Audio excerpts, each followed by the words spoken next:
koutou. Thank you everyone for being here tonight, and a warm welcome to our public forum visitors and people that are staying for our meeting to see what it's all about. So lovely to have you here at our first official meeting of 2023. So thank you very much for coming along and coming to talk to us tonight. Okay, so we will get underway. So first up, I do have an apology from Jill. Unfortunately, her knee's a bit sore, so we do have the one apology. Otherwise, it looks like everybody else is here. So if we can have someone to move that the Te Awamutu and Kihikihi Community Board accepts the apologies of Jill Taylor for non-attendance. Sally and John, all in favour? Against? Carried. Right, have we got any disclosure of members' interests for tonight? Is there anything that anyone needs to disclose in light of our agenda?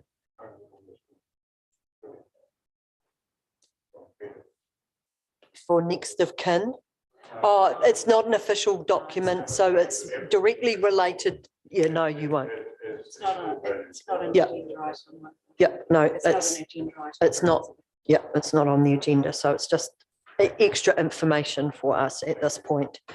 Okay, so we can get underway with the public forum.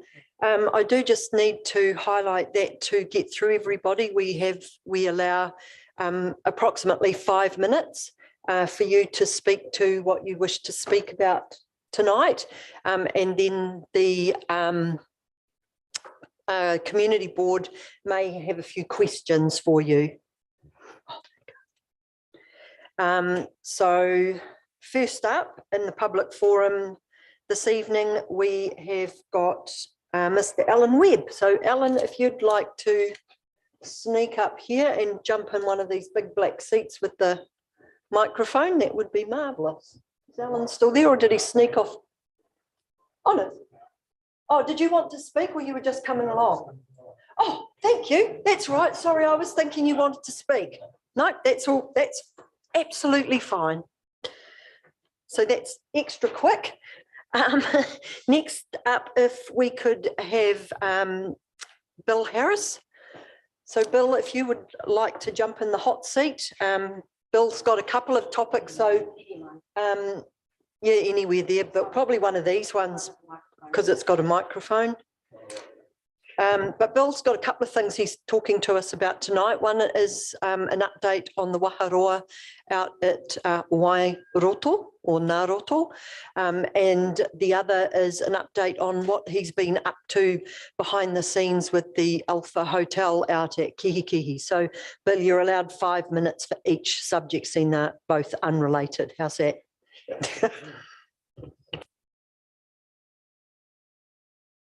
All right, cool. Okay. Toitu te kupu, toitu te mana, toitu te whenua. Te hei Māori ora. Kia ora koutou. I'm standing here because I don't want to have my back to these people because they're just as important as the rest of us. Yeah, so excuse me, Ange, for standing and not sitting. Hopefully it can be heard in the forums that it needs to be heard in. While I'm standing, just acknowledging that yesterday, 21st of February, was our 159th commemoration of the Pāhuatanga that occurred, the massacre that occurred at Rangiaowhia. And I just wanted to stand and give recognition to that commemoration and acknowledge that the council and thank the council, because I know this isn't council, but we have some councillors here, acknowledge and thank the council for their assistance in our being able to host that. Next year is 160 years since that massacre occurred at Rangiaowhia, and we suspect that it may even be a bigger event than it was this year. Just wanted to acknowledge Ange's attendance at the dawn for Rangiaowhia yesterday, and I'm not using my 5 minutes, geez, Ange. So just acknowledge your attendance there, and also to point out and acknowledge the fact that we had well over 400 school children there yesterday morning. Most of the Catholic Church schools from this district and Hamilton and Cambridge came to the commemoration, and it's good to know that the history for Aotearoa is now being retold, and retold in a way that recognises what actually did occur at places like Rangiaowhia. I hope you don't mind, I just wanted to recognise that. So I think the first of the queries you had was that to do with the Waharoa and what we intend to do and erect at Ngāroto or Wairoto. Wairoto as we know it, it's one of two lakes, Ngāroto meaning two, and one of two lakes, and the other one's already disappeared and is not there any longer. And so in terms of Te Reo Māori, it does sort of come back as a bit of an issue for us, because all of our tamariki that are learning Te Reo at the moment go up to Ngāroto and they say, well, where's the other lake? You know? So hopefully into the future we'll be able to rectify that, Brad. No pressure, mate. Where was I? Oh, so if you've been there, you'll know that it's sort of at the front entrance. There's about, I forget how many poa it is, how many poa there, and they've been carved and were carved by the wānanga and put in place by Sam Roa, Master Carver Sam Roa. But every time I've been there, I've felt they sit there naked to me, because there's nothing saying what they're about.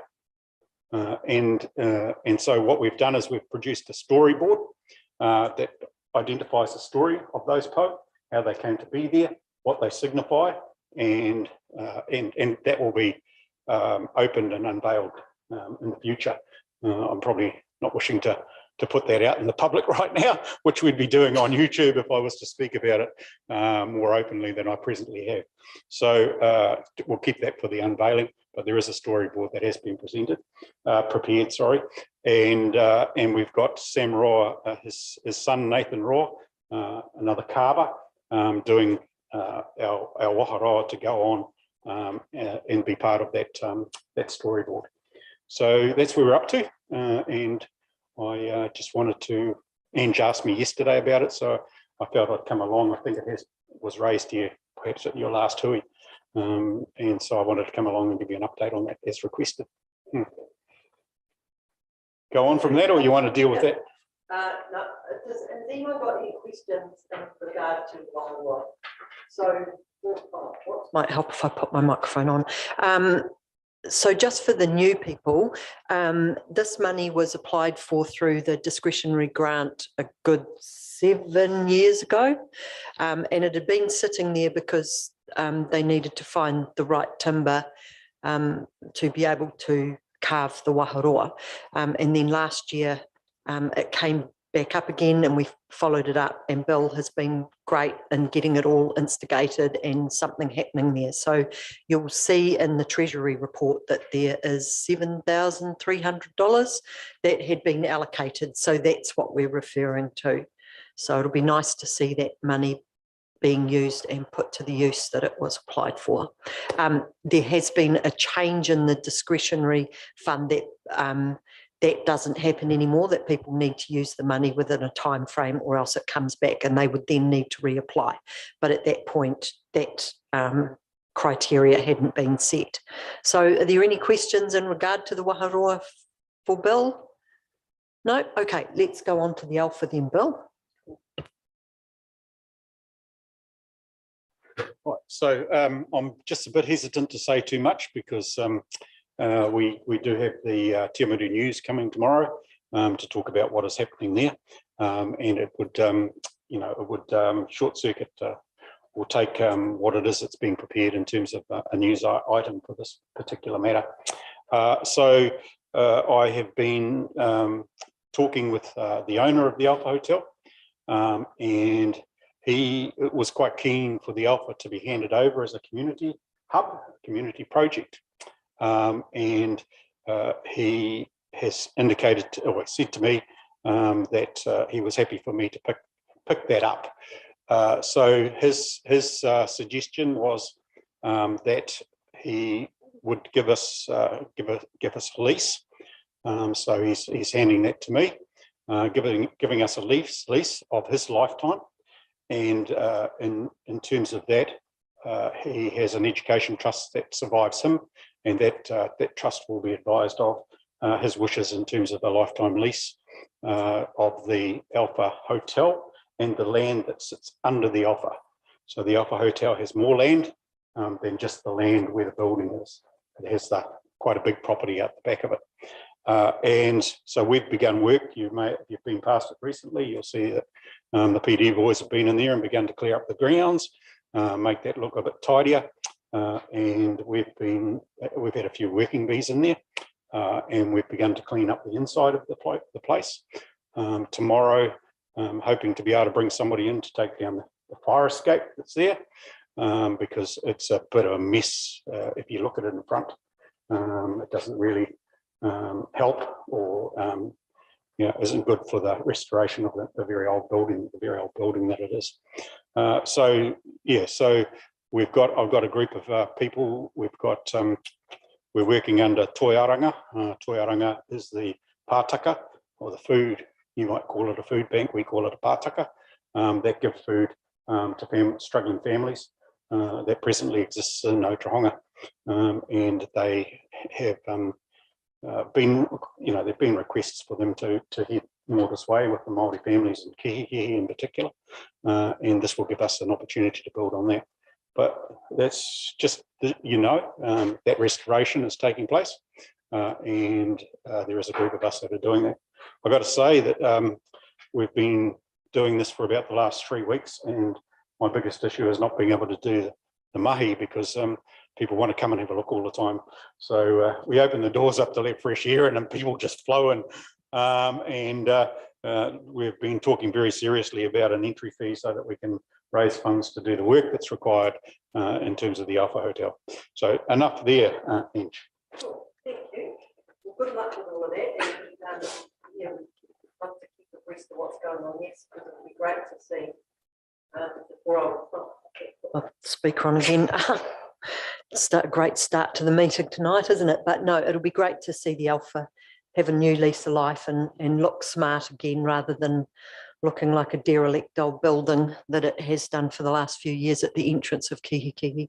So thank you to you and your team that are pulling together to do that. And as I say, we look forward to hearing updates and being able to support it. But Bruce, you've got some questions? Is the building sound? It's in good state otherwise, other than anything else like that? Well, I've got a little bit of a background in health and safety, having been a trainer. So one of the big things was about making sure it was safe. Structural engine. I've had a structural report completed. It was had the engineers in there last Wednesday. The biggest issue is the brick chimney at the back. So luckily it's at the back of the building, not in the middle of the building. So we'll eventually take that down. Thanks, Bruce. And then, we can begin other work. Obviously the fire escape's a bit of a safety issue and makes the building look ugly. But it is, I don't know whether I've made enough of it, but, and I know this has been publicly aired, but just wanted to acknowledge Arthur Renee, the guy that owns it, for his contribution, or, the fact that he's putting this up so that the community can work on it. Oh, and the other thing that happened on Wednesday, which you'll probably hear about, is that I also had the electricians in to get, if it was going to cost me too much, but there's some really unique things about the power, even the power supply for the Alpha, and it's all okay in terms of the electricals, because that can cost you a bit. But I could be back to talk about when the funding scenarios occur.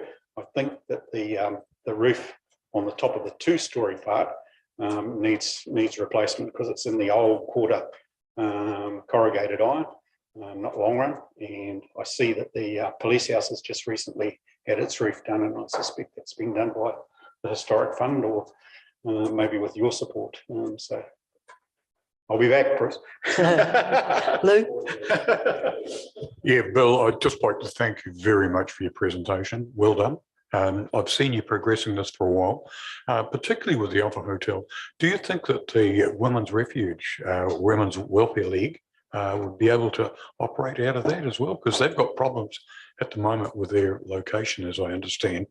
And yeah, just wonder whether you saw that as part of the hub or... Well, anything's possible in terms of it being a hub. Look, yeah. At the moment, we're just concentrating on the newest part, which is the restaurant area. Right. So that's our concentration. If we get events and that sort of thing, we'll be able to progress to the next part, the next part, and the next part. But I don't know whether we would, without a bit of work, would be any warmer than the house that the Māori Women's Welfare League's presently in. Yeah. And I don't think that they'd be looking at us kindly if, sorry, I'm not going to speak for them. No, that's fine. I can understand that. But one of the things I just wanted to congratulate you for progressing it, having been at the Kihikihi ratepayers when we sort of had these initial talks. So yeah, well done. Yeah, thanks, Luke. It's super good. We don't have to actually pay for it in the first instance, isn't it? That's a huge help. Okay, thank you so much, Bill. Appreciate that. And we'll get Ian Bardsley up to have a little chat with us now. Ian, if you'd like to come up and sit in the hot seat. It is a bit, yeah.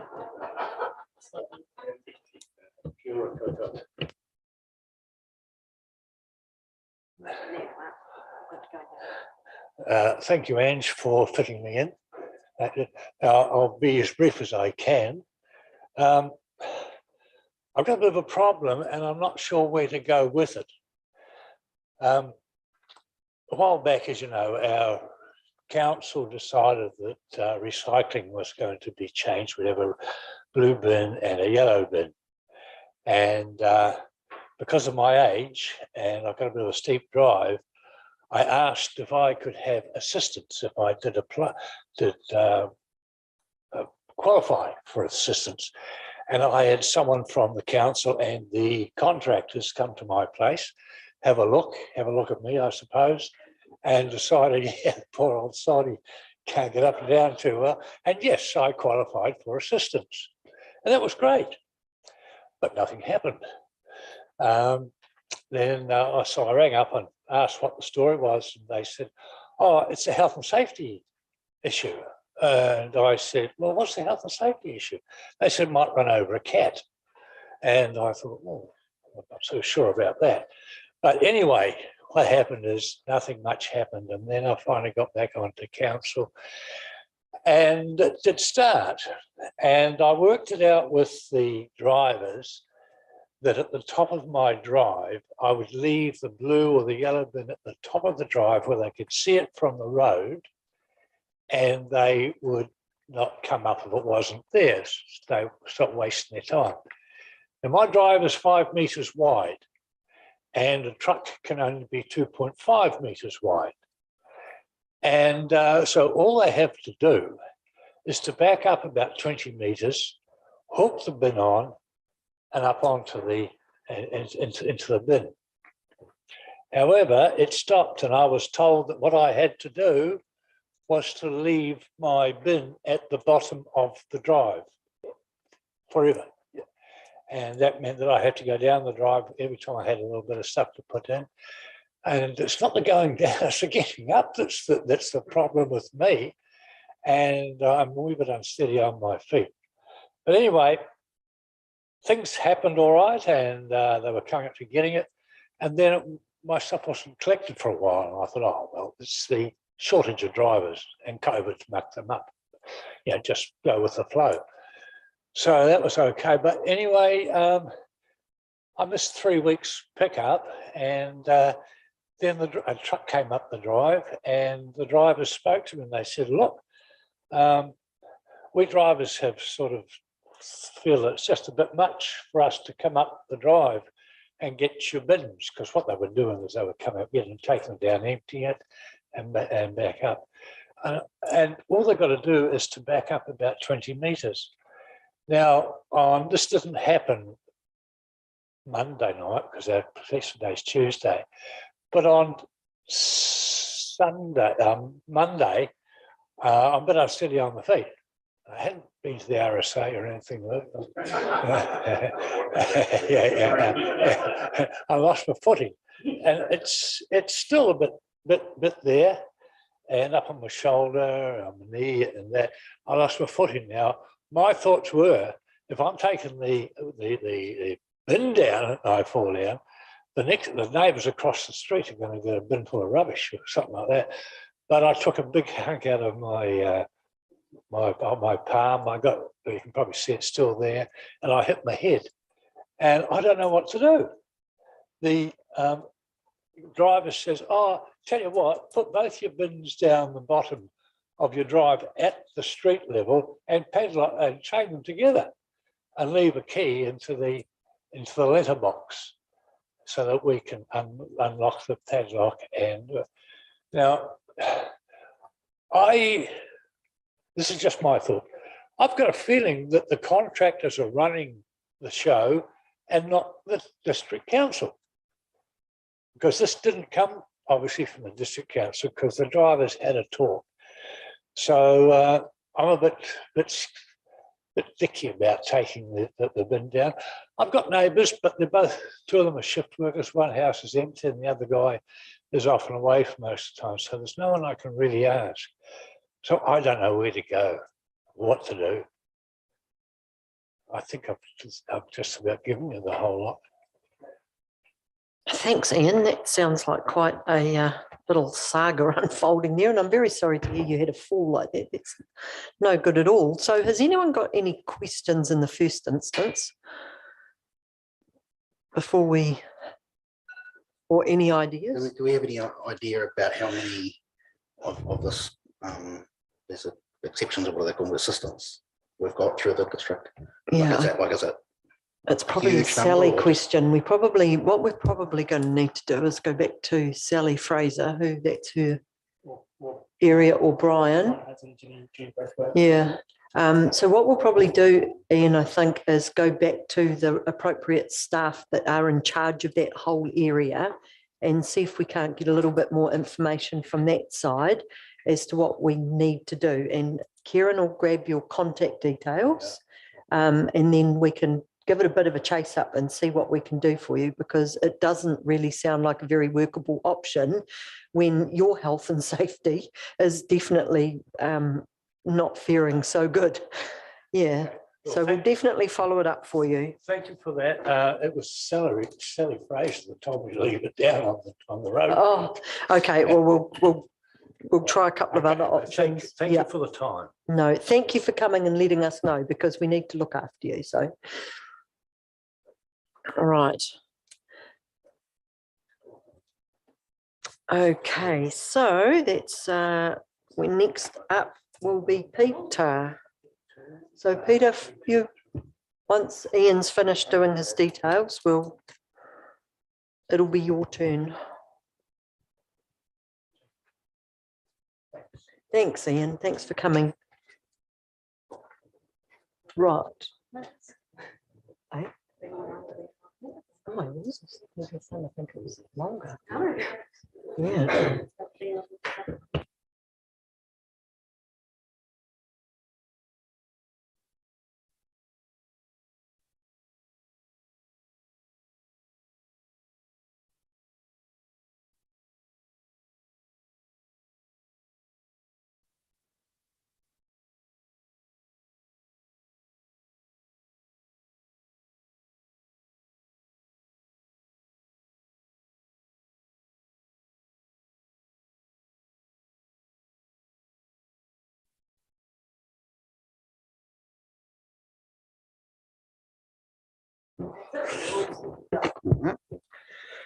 Right. Many thanks for allowing me to speak. What I'm about to say is not a criticism or condemnation of this community board, because it's doing a fantastic job. Our government approved and dedicated Waipa District World War II Memorial is a park. And that is what the post-World War II community desired. They are the #1 stakeholders. I represent them and their descendants, as I am a next of kin descendant myself. I am speaking on their behalf. Please see in the many reports supplied, from the time the Memorial Park was formed in 1947, the next of kin and the RSA were the most concerned with the question of a memorial rather than anyone else, and the former should definitely be represented. People in humanity and respect must need the feelings of the next of kin, of the man whose memory is honoured. At opening day, there were some 75 next of kin in a special enclosure set inside for them. All the other people were outside behind the stone wall, and they did not enter the park until all the dedications and speeches were done. Consider those who built the memorial or donated funds and labour, and their descendants. The War Memorial Maintenance Committee of 1955 that worked to continue the spirit of the memorial, including RSA members. They are the next stakeholders.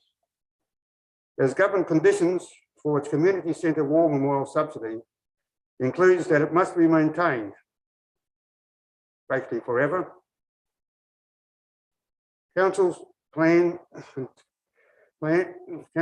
continues to misrepresent the Sunken Cross alone as the memorial and the memorial sunken gardens, including the sunken ferneries, are artificially excavated in theme with the Sunken Cross, and the pergola is to enhance the Sunken Cross. The memorial in the semi-sunken garden continues to be called an amphitheatre. This is incorrect. This is fake information. Keep to the original facts. The sculpture recalls ways of life united in peace and prosperity. In order to re-propose any subsidised feature in the War Memorial, these procedures at least must take place. The formal dedication and investment conditions would need to be rescinded or reversed temporarily. Permission would be required from the next of kin descendants and the Free Royal Armed Services via the Governor-General, who would sink to that level. A rededication is required for the Army and Air Force footbridges. Padres from both branches should officiate. Remember, the park itself is the district war memorial, planned, funded, subsidised, built and formally dedicated. The key word being dedicated.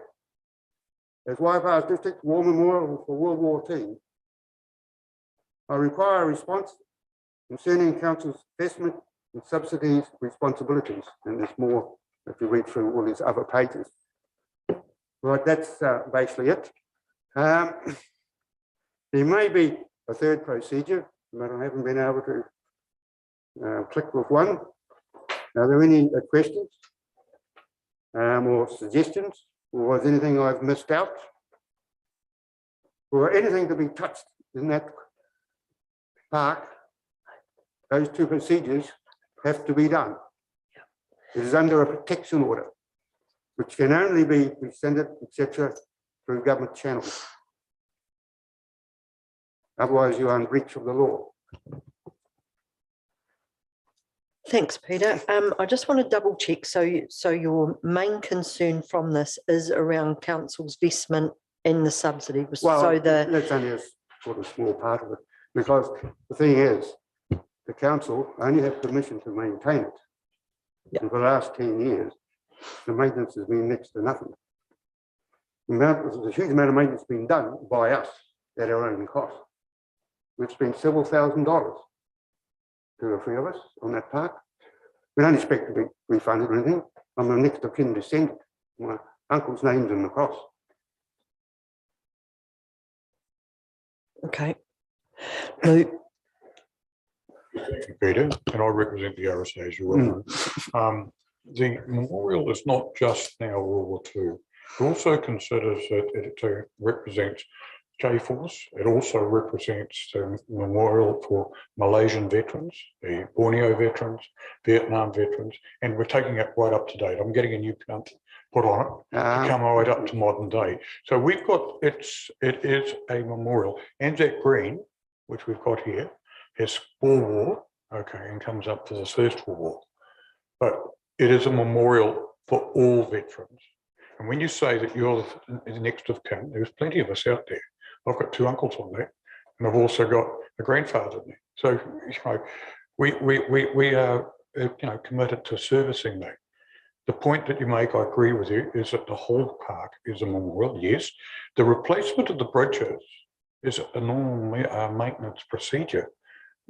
If the bridges had been left there in their condition and current state, they were unsafe. They were actually closed for a reason, because they were deemed by the engineers of the day, experts, that they were unfit for the purpose.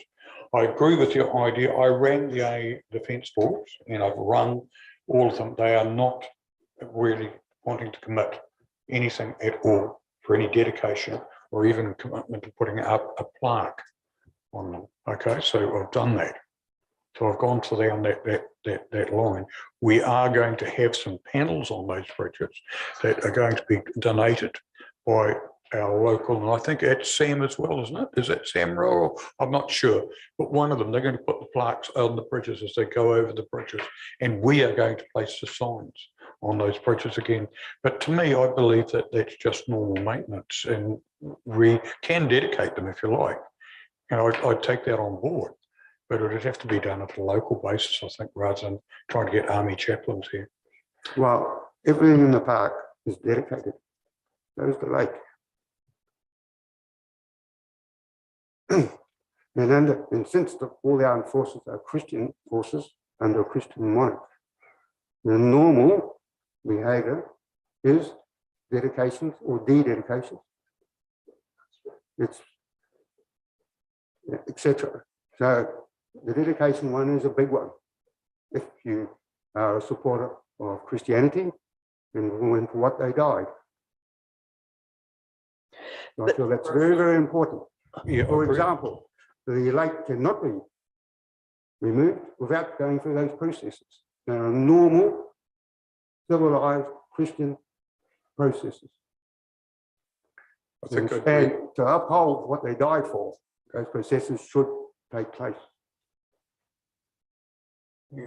Okay, thanks, Peter. You're good. Anyone else got any questions for Peter around that? Okay, so I think what we'll do is we'll get some feedback from staff around your question concerning the investment Yes, and the there's process. some in the back.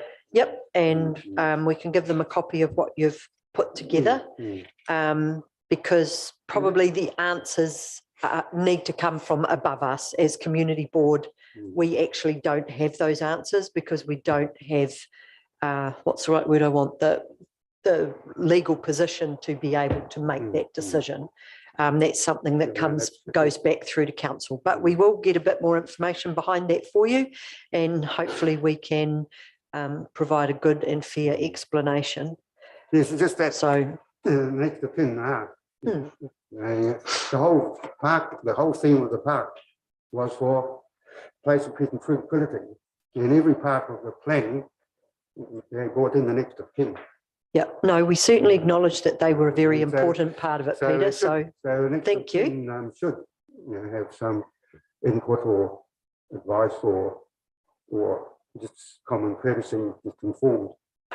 Yep, no, we'll certainly look and see what we can do. Oh, sorry, Kane. So yeah, just on the maintenance, is there a way that we can, without opening being over the top, just a way of actually being able to track, this is what we've committed to in terms of maintenance for the park, and this is what we've actually done, so that we can actually let the public know that, hey, we are actually committed to maintenance? Yeah, there has been quite a bit done just recently. Yeah, so there is regular maintenance. Our teams are in there quite regularly. It's one of our premier parks, or one of our high profile parks. We do we do look after that site, and as Councillor Lou mentioned, that some of the bridge renewals is part of that work. So we've got a renewal program for all of our assets in there, and obviously a maintenance program as well. We're currently working to start to fulfill some of the implementation of the concept plan that was developed over the last couple of years. And we've looked to form a bit of a group. So we've got Mana Whenua partners as part of that. We've got the RSA, we've got the Awamutu War Memorial Park maintenance group as part of that. And Ange was present at that meeting as well. Can't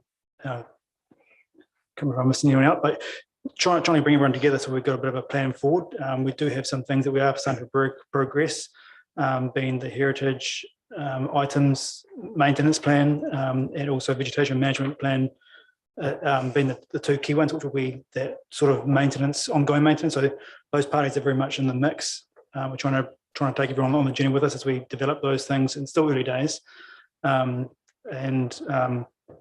the new playground as well as part of that as well. So there's plenty going on, and yeah, our teams are in there quite regularly. Yeah, I guess I'm not. Yeah, it's not a criticism of what's happening, and I know there's activity and things, but it's like bringing, like you're saying, bringing the groups along. If people in the community who are actually actively in there doing the work or work that they don't think is happening, is there a way that we can build that bridge with them to bring them along as well, you know, and to share that information with them so that they don't feel like they're battling away, you know, when really it's you know, and it's not to say that good things aren't happening.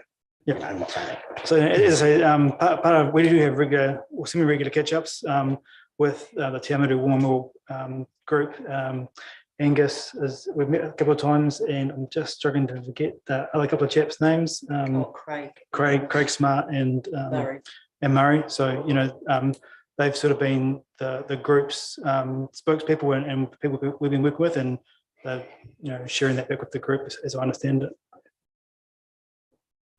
Now, when you're doing these maintenance reports, are you including the maintenance done by all of us? You know, we've done tremendous amount of maintenance.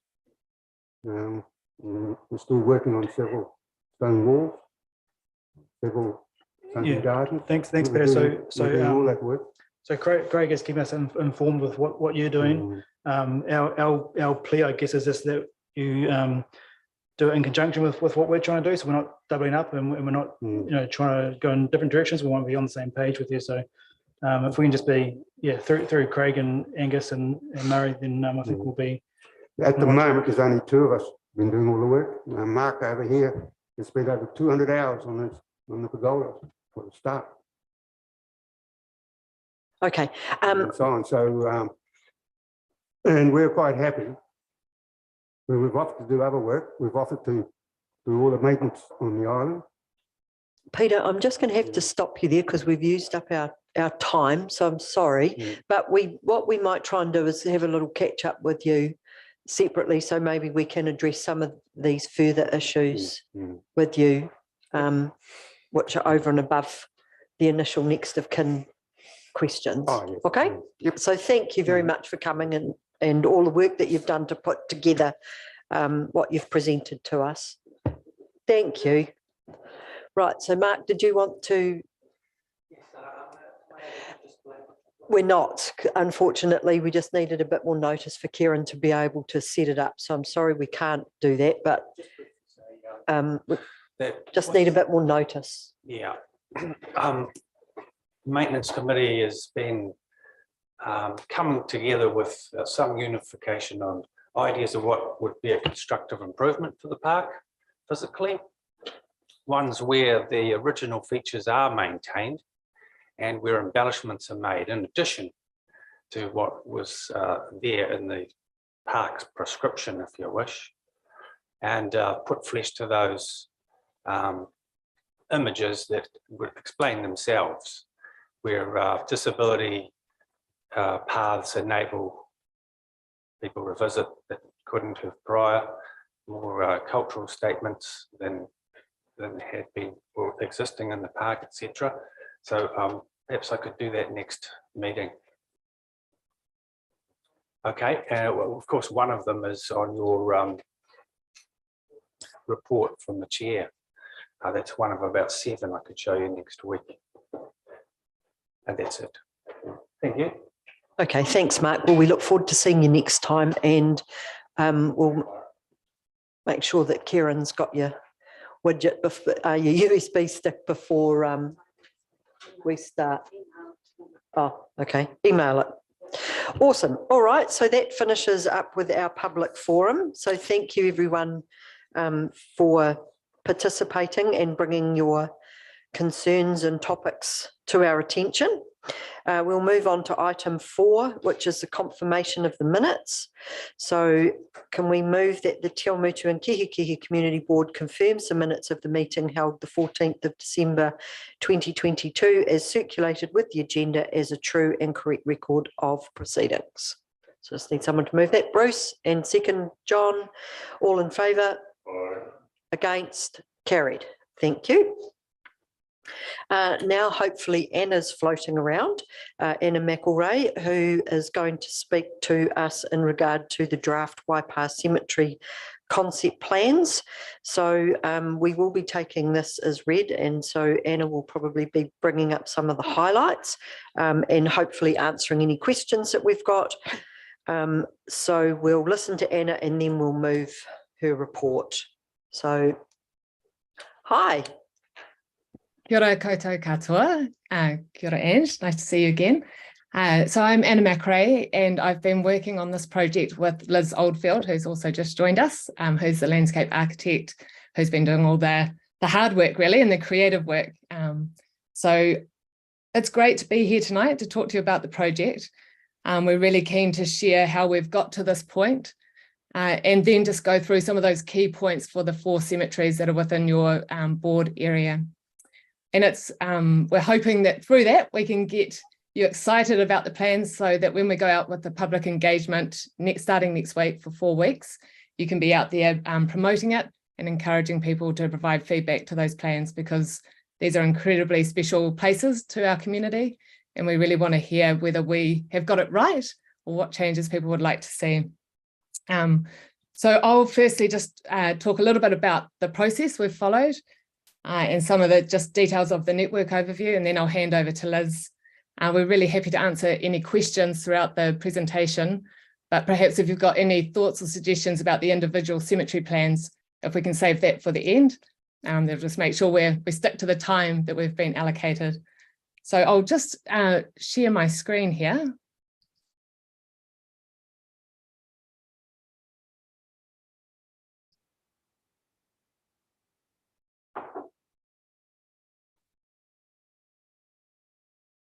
Are you seeing? Yes, you are seeing the title page. Perfect.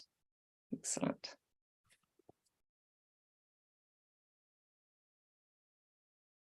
So I'm sure you're fairly familiar with Council's cemetery network. There's 10 public cemeteries, and the map on the left shows the distribution of those. And Council over the last several years has been thinking about the network and thinking about some of the challenges and opportunities. Some of that's as a result of intensification happening on the boundaries and roading changes, which is changing that sort of amenity of some of the cemeteries, and in some cases the land that's available for cemetery purposes. They've also been thinking about things like climate change and how to respond to some of those challenges that presents, but also how to try and ensure that through the network we're not contributing or we're reducing our carbon footprint. So Council did commission a piece of work a couple of years ago to look at the capacity for our cemeteries, and one of the key actions coming from that was that we needed to provide some long-term, some plans that set a long-term direction for development of these cemeteries so that we can really use that land efficiently and effectively. So that's the project we've been working on since about halfway through last year. This table is quite small and probably difficult to see. It is on page 10 of the draft plans. And it just is a quick overview and snapshot of the network. So on the left-hand side are some of the data that came through from the capacity study. And what you can see there, just at a quick glance, is although there's about 25 hectares of land in the network, our estimation at the time of doing that study that there was only about 10 hectares that would be usable for burials and interments. And that's largely because of other areas being unsuitable in terms of topography, water table, and they're probably the main issues. If you come into the middle there, you'll see demand analysis, and you'll see that there's 3 scenarios highlighted, so low demand, medium demand, and high demand. And when they did this modelling with the information they had at that time, I guess the things that really stood out to us was that Awamutu is the cemetery that's going to reach capacity first under the medium demand scenario. That's anticipated to be around 2028 to 2033.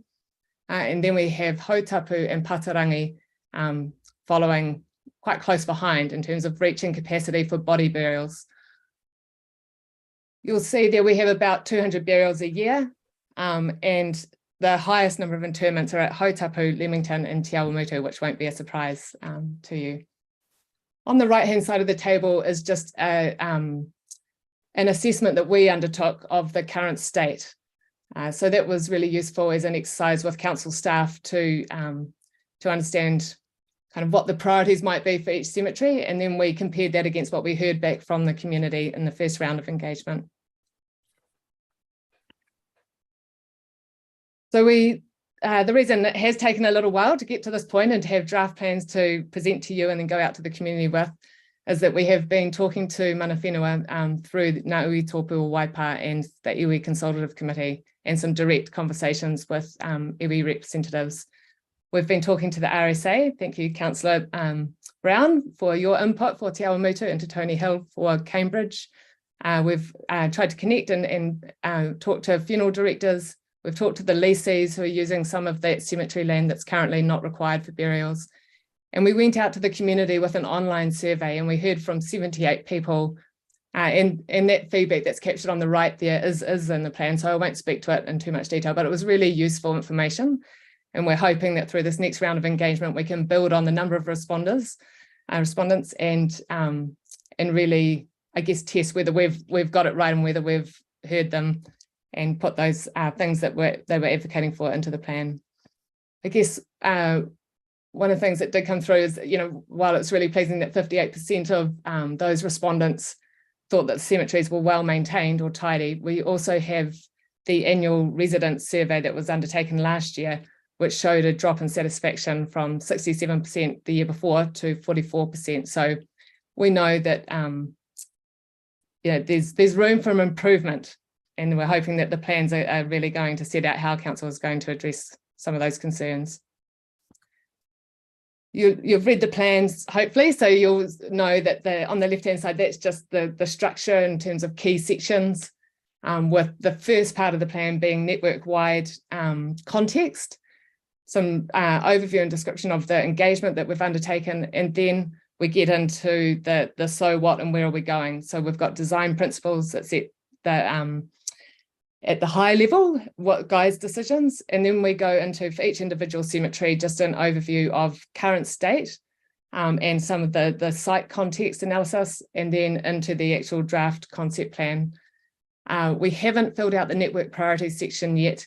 We're waiting until we've done this next round of engagement so that we can make sure we've got the plans finalised, and we're also, through that engagement, asking the community and mana whenua and other stakeholders to understand what their priorities are. At the end, you would have seen some guidelines, and Liz will talk to those in a little bit.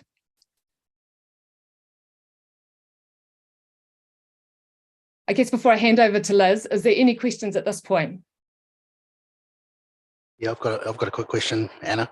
I suspect a lot of this report is going to be heavily driven by the demand analysis.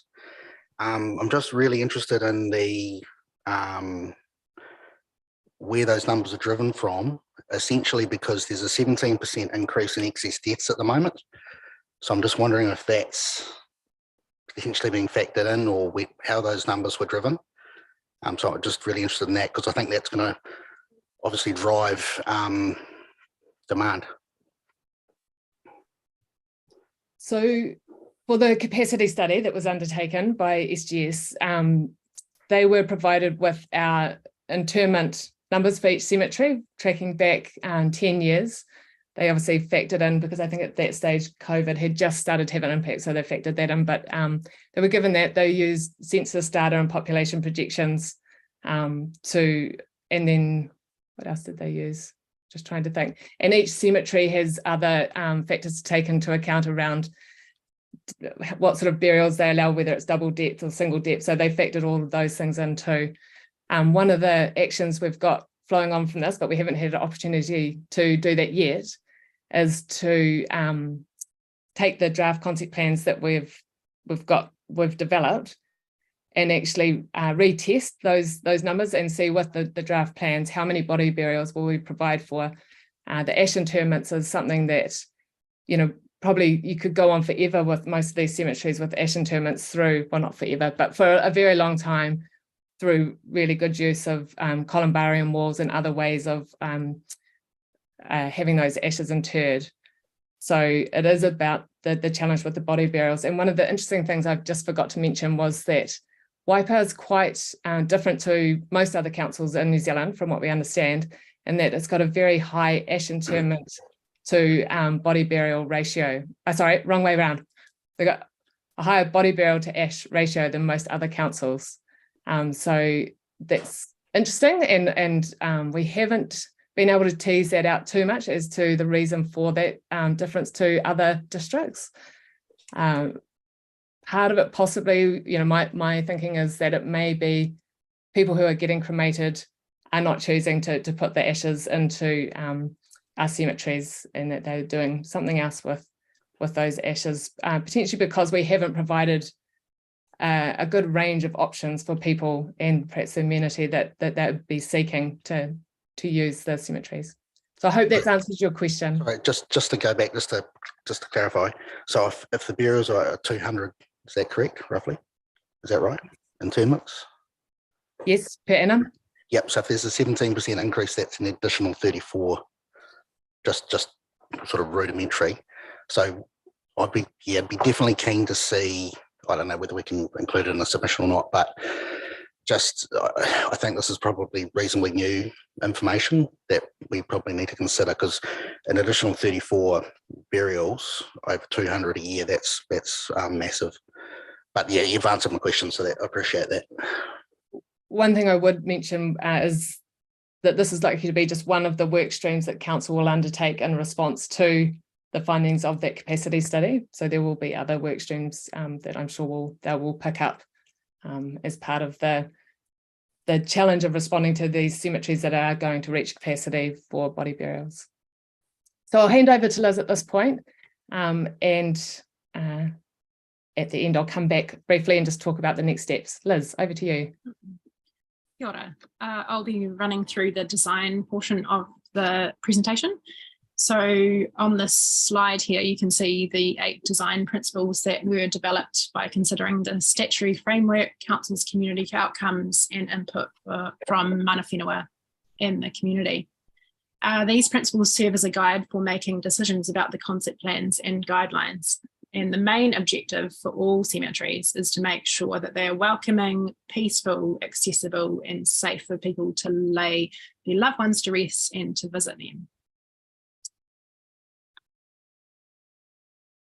So the Waipa cemeteries currently offer headstone and lawn ash interments at all cemeteries, as well as memorial garden ash interments at Hautapu, Leamington and Te Awamutu, and RSA areas at Hautapu and Te Awamutu. And we worked through some further possible interment and memorial options that we could provide at these cemeteries.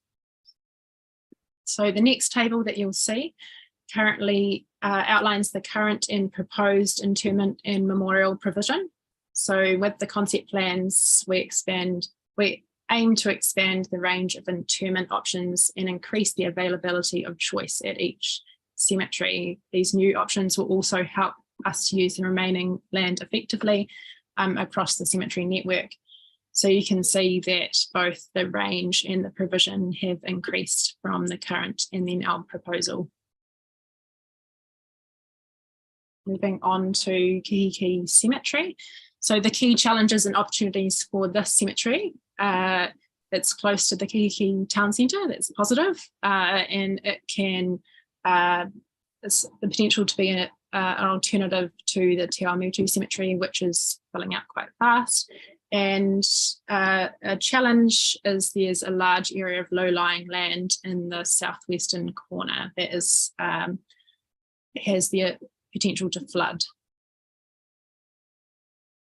So in terms of the concept plan for this site, we looked at improving access and circulation, and also parking on the site and on Oliver Street.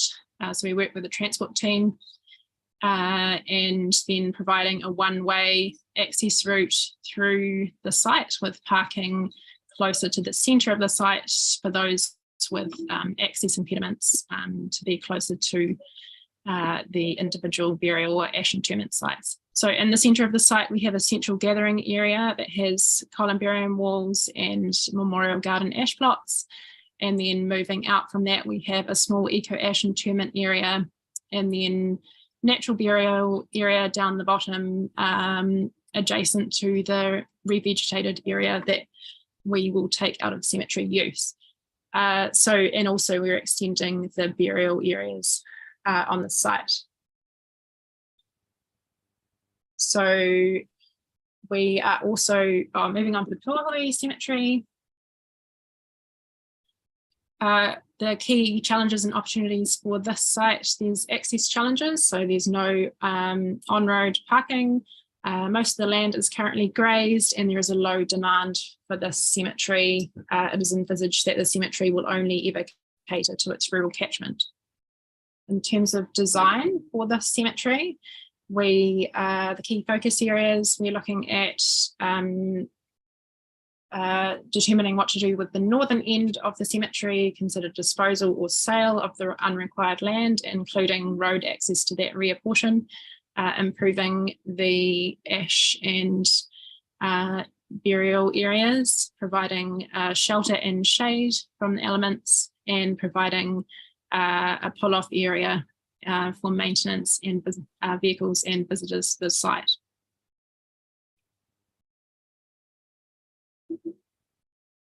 Kihikihi Cemetery, this cemetery again is a rural cemetery. It has separate Catholic and Protestant burial areas. Most of the land is currently grazed. The access road actually runs through the grazed area. It has amazing view shafts to Mangatatari and the surrounding rural landscapes.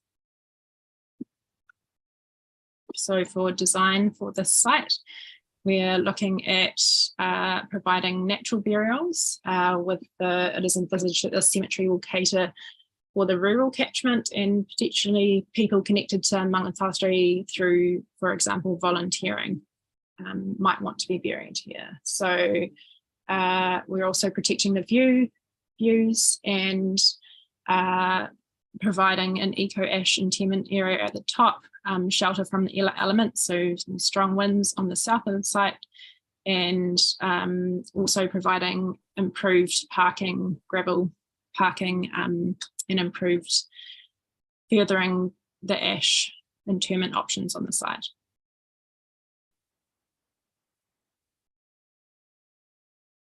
Awamutu Cemetery,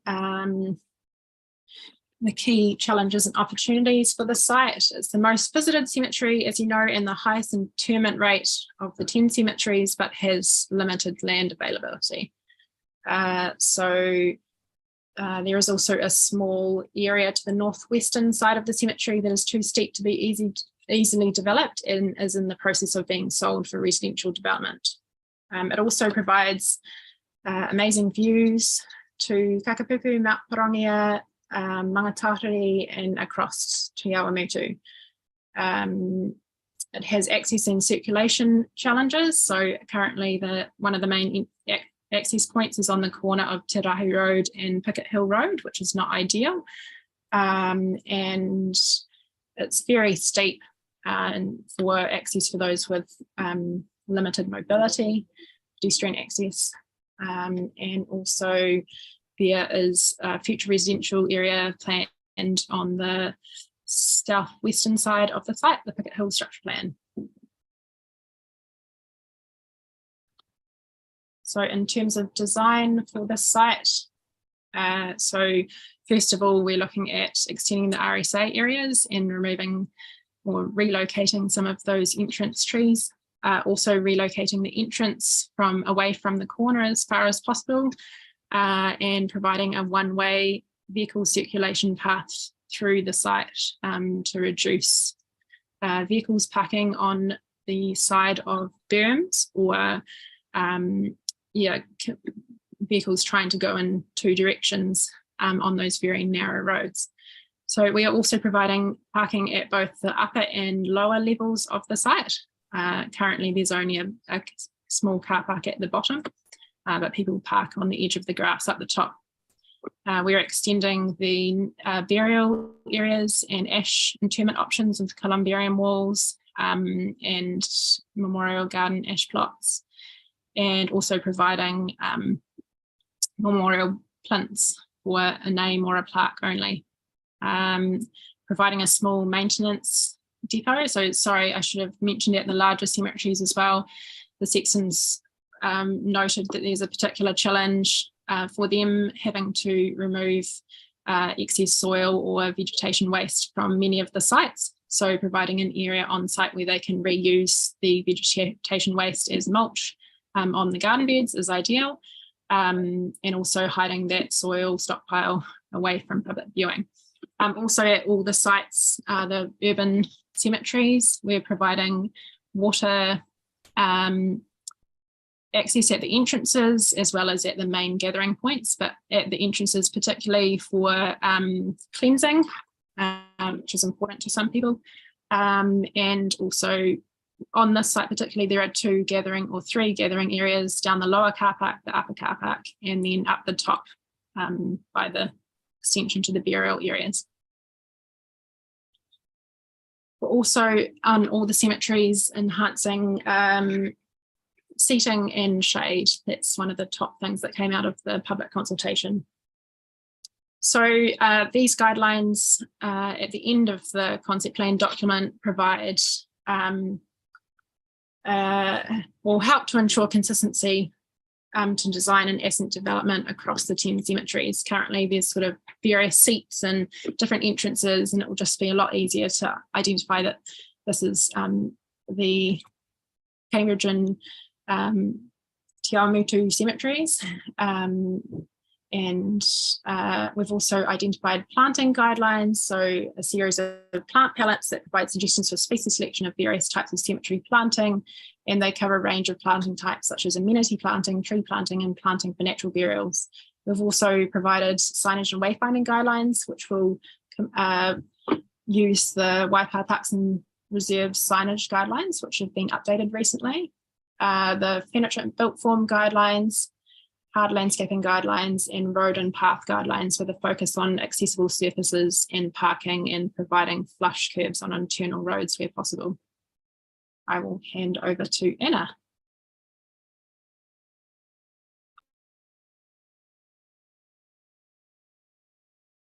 You're on mute, Anna. Thank you. And thanks, Liz, for the overview. This is the last slide. And it's just to let you know where we're going from here. So yesterday we went to Service Delivery Committee and received approval to start public engagement on the draft plans. The intention is to go out on Monday for a 4-week period.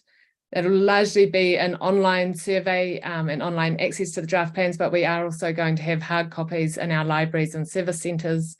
We're going to do our best to really try and promote it and ensure we get a great response. So that'll be through council's normal media channels, but also through things like letters to adjoining landowners, to mana whenua, to lessees and key stakeholders, and potentially to retirement villages was something that was raised yesterday, which was a good suggestion. The community board, we're definitely keen to hear from you tonight if there's time. but you're also invited to provide a submission, and through that to put forward the community board's feedback into the process. Depending on the number and nature of the submissions received, we'll either be reporting up to the May or the June Service Delivery Committee with any recommended changes to the plans and seeking the final approval of the plans. So that's it from us. Thank you for your attention, and really happy to answer any questions that you may have. Okay, thanks, Anna. It's a very comprehensive plan that you've got there. Obviously, a lot of work has gone into that, so thank you. I think Bruce is chomping at the bit, so Bruce has got a question for you. It's not really a question, Anna. Just on the Puahui Cemetery, I noticed this comment there on the first line that until recently, cemetery was managed by a trust with maintenance undertaken by trustees who are adjoining landowners. As circumstances change, and maybe until recently, I don't know who's looking after it then. So that's all. That's my only query. You can look into that whenever. Thank you.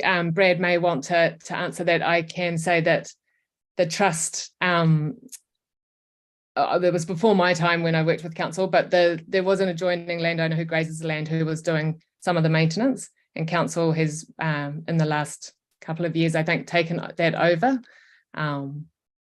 although she still grazes the land. Thanks, Anna. I'm just going to invite Bill to comment because he's obviously got some information that might help answer that. Have I got that right, Bill? Is it?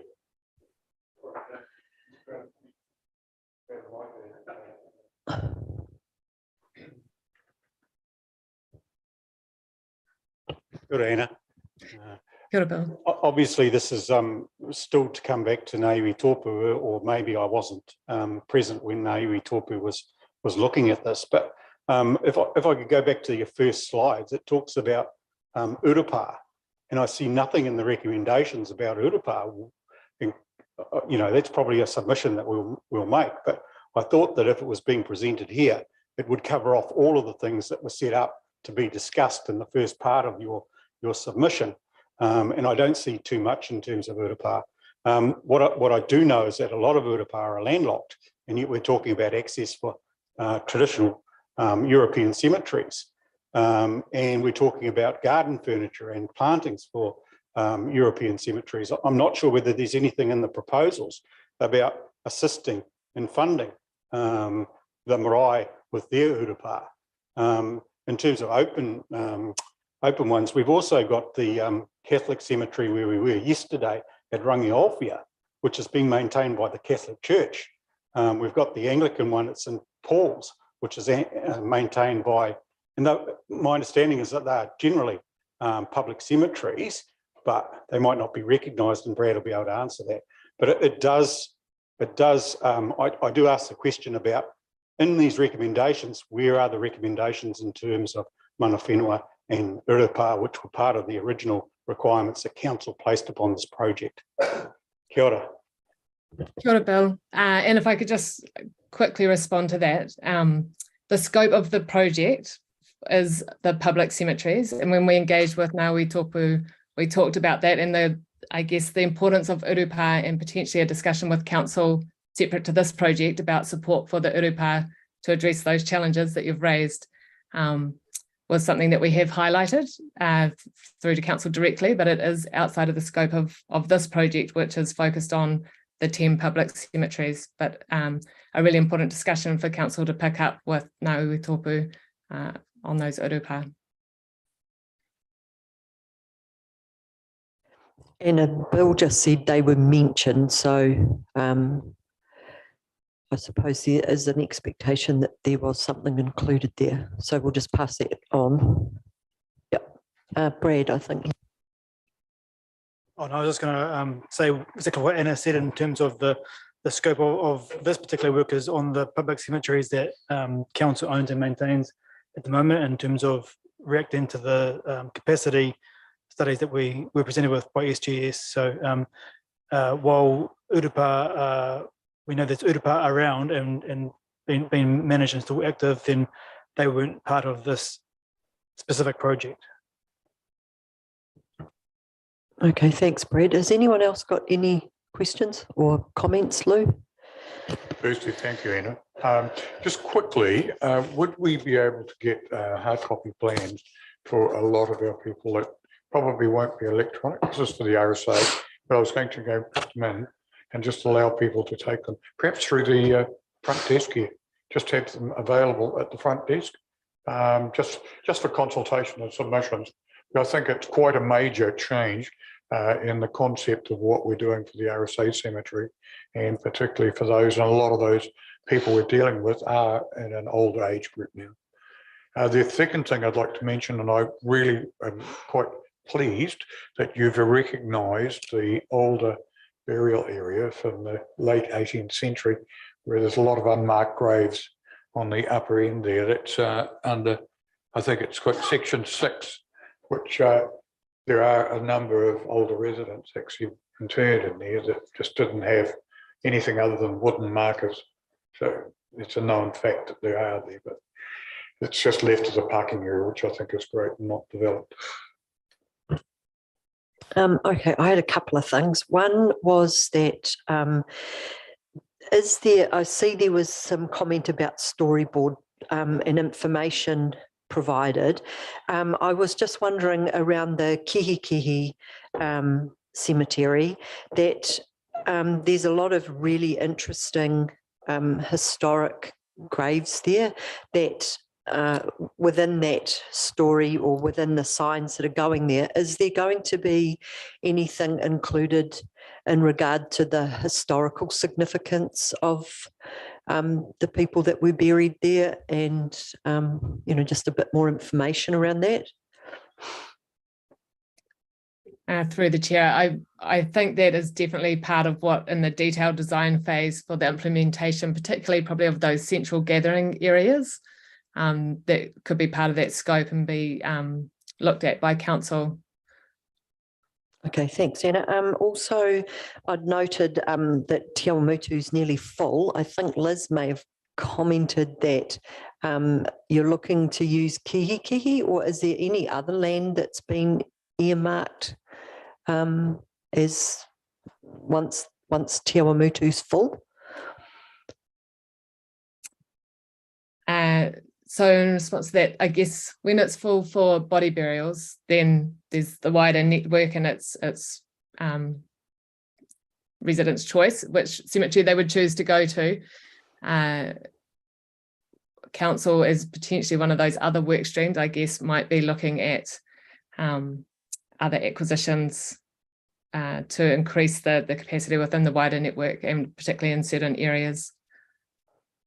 Okay, so basically, no, there's nothing within your draft plan that says that there's sort of like an ideal location or any location that's sort of stands out as being a possible spot. Or Brad, can you? Yeah, if I can through the chair, just to reiterate what Anna said, that's another workshop compared to the activation of the current spaces we've got. So the focus for this concept plan is just to look at the sites that we currently own and manage to maximise the best available spaces we've got. So that's what the work that Anna and Liz have done. Another piece of work that we'll be looking into, maybe, or hopefully be putting into our long-term plan process through our activity management plans and business cases, is potential new sites for or a new, I was going to say museum, a new cemetery or cemeteries. So that's definitely on the cards. It is a legal requirement of council to supply spaces for people once they depart our living world. Yeah, that's definitely in our thoughts. Okay, thank you. And then I apologise for my lack of knowledge around this, but I was curious as to how local mana whenua see a public cemetery being referred to as urupa. Is that, I'm just from a cultural perspective, I don't know why, I've always just felt urupa were significantly different to a Pākehā or an English colonised public cemetery, and I'm just like wondering what and how that ties together for mana whenua in regard to the public cemeteries. Does that make sense?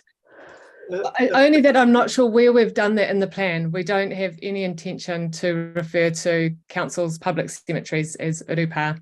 So if we've done that anywhere, it would be good if you could highlight that to us. So So won't it be to on the urupa. signs? Anna, won't it be on the signs where we're talking about dual naming? So just again, that would be something that would come through in detailed design and in further discussions with mana whenua about that signage upgrade.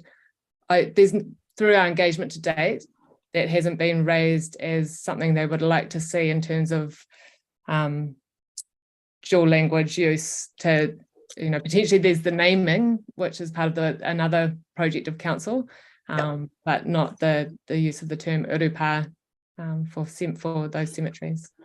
okay, thank you. And just to back up, so yeah, there is two different projects there. The other project is that we have got going on with mana whenua and through Ngāwe Tōpu is returning the name of the whenua to the parks. And so we're going through a process of that at the moment. We will take the steer from mana whenua on any naming of the cemetery. And so it would be at their discretion or you know, in partnership with them around a conversation around what that name might be. But there's, as Anna said, there's no intention to call the current, without further discussion, to call any of our cemeteries urupa, because I think, and Bill may be able to speak to that more if he wishes, but as I understand it, coming from a Pākehā worldview, there is a distinct difference. Thanks for that. No, it was just something that popped into my head, so I thought I'd ask, because I'm sure someone else has probably thought of it as well. So are there any other questions or comments from the board? Okay, well, if there's not, I just want to say thank you to you both. Thank you, Liz. Sorry, I forgot to say thank you to you before when I thanked Anna. So thank you both for all your hard work. And let's move that the Te Awamutu and Kihikihi community. Oh, sorry, before I move it, I just wanted to check that is everybody in favour of coming together and actually doing a submission for the cemeteries? Yep, cool. Okay, we'll move that as part of it then. Righto. So that the Te Awamutu and Kihikihi Community Board receives a report of Anna McElray titled Draft Waipa Cemetery Concept Plans, and that the Te Awamutu and Kihikihi Community Board places a submission to the Draft Waipa Cemetery Concept Plans with final approval by the chairperson. So can I have someone to move that? Kane and John? Our second, John. Those in favour? Yeah, you've got to be fast. Against? Carried. Okay, thank you very much, ladies. I hope you can get to go and enjoy your evening. Lovely to see you again, Anna. Nice to meet you, Liz. So thank you. Thank you. Okay, so we now move on to item 6, which is the review and allocation of funding for Project Battery. We probably don't need to go through this too much, except for I've been locked out of diligence, so bear with me, sorry. Oh no, that's not the right one. Would be much easier if you could just leave the password the same and it didn't kick me out. Sorry. So what I was going to suggest is I kind of know probably most of the background information about the batteries. So are there any questions from the board or concerns around that project, I suppose, or further thoughts or ideas that we should or shouldn't be doing? Thanks, Ange. One thought is, are we advertising how much we're recycling on the actual battery? I think it comes up from time to time, but we probably could be more proactive with that. I know I quite often actually on the. Yeah, I'll quite often pop it through as part of my chair report that I provide the paper. I'll quite often make a comment if it's come in within that time frame to say, oh, we collected this much. I mean, on the actual, can we have it on the, so as of such and such date? Oh, actually on the stand? We have collected. Oh, yep. 42. Yeah, that's actually, I quite like that idea. Every, I don't know, 6 months or a year, whatever. Yeah. Just Yep. Can't see why we couldn't do. I mean, that's just a little easy thing that we can. Yeah. Yep. Anyone else got any comments about Lou? Lou's been my amazing man, along with Jill's, done quite a few loads. So over Christmas we had something, was it 119 kilos that Lou went and collected and manhandled into the back of his car. So we're certainly getting a lot of batteries out of the community that are off to be recycled, which is wonderful. I did just very quickly want to mention that there is a local business that Sally Fraser is working with that are interested in stepping into that space, but they're still not far enough down the track yet. So my feeling was I was keen to keep going while we had the momentum rather than stop now and wait. It'd be better to let that do its thing over there and we keep going. So, but Lou? You virtually took a little bit of my thing, but just quietly, the business wants to do it on a national scale. So there's the key issue. So it's got to coordinate all over the country. We're doing it at a local scale at the moment. I just want to mention that it says $4.50 GST inclusive, but that price could come down as we get economies of scale. So the more we put in, the more likely we are to see a reduction. Currently, we've got about 43 kilograms set in my garage at the moment. So you've got quite a bit going on. So I collect it every Saturday afternoon, and it's quite good because people pop in and see you doing it. And they say, well, let's do that. So it is increasing rather than decreasing. So I think it's a positive service and we should retain it. And I'll move positively in that direction, please. Yep. Okay. So have we got an amount that people are happy with, that we do the same again? Which was, 2,500. Oh, that was GST inclusive. So, or 1,991 and 3 cents. Oh no, hang on. What have we got there? No, that was the collection of the batteries. Sorry. So did you give me an amount excluding? It does. It was 25. It's up there. Yep. Okay. So do we simplify it and just go 2.5 plus just, and then that'll give us a little bit to allow for a sign that we can have done to pop on the. Do I need a separate motion for that? I will, I don't know how much it might cost.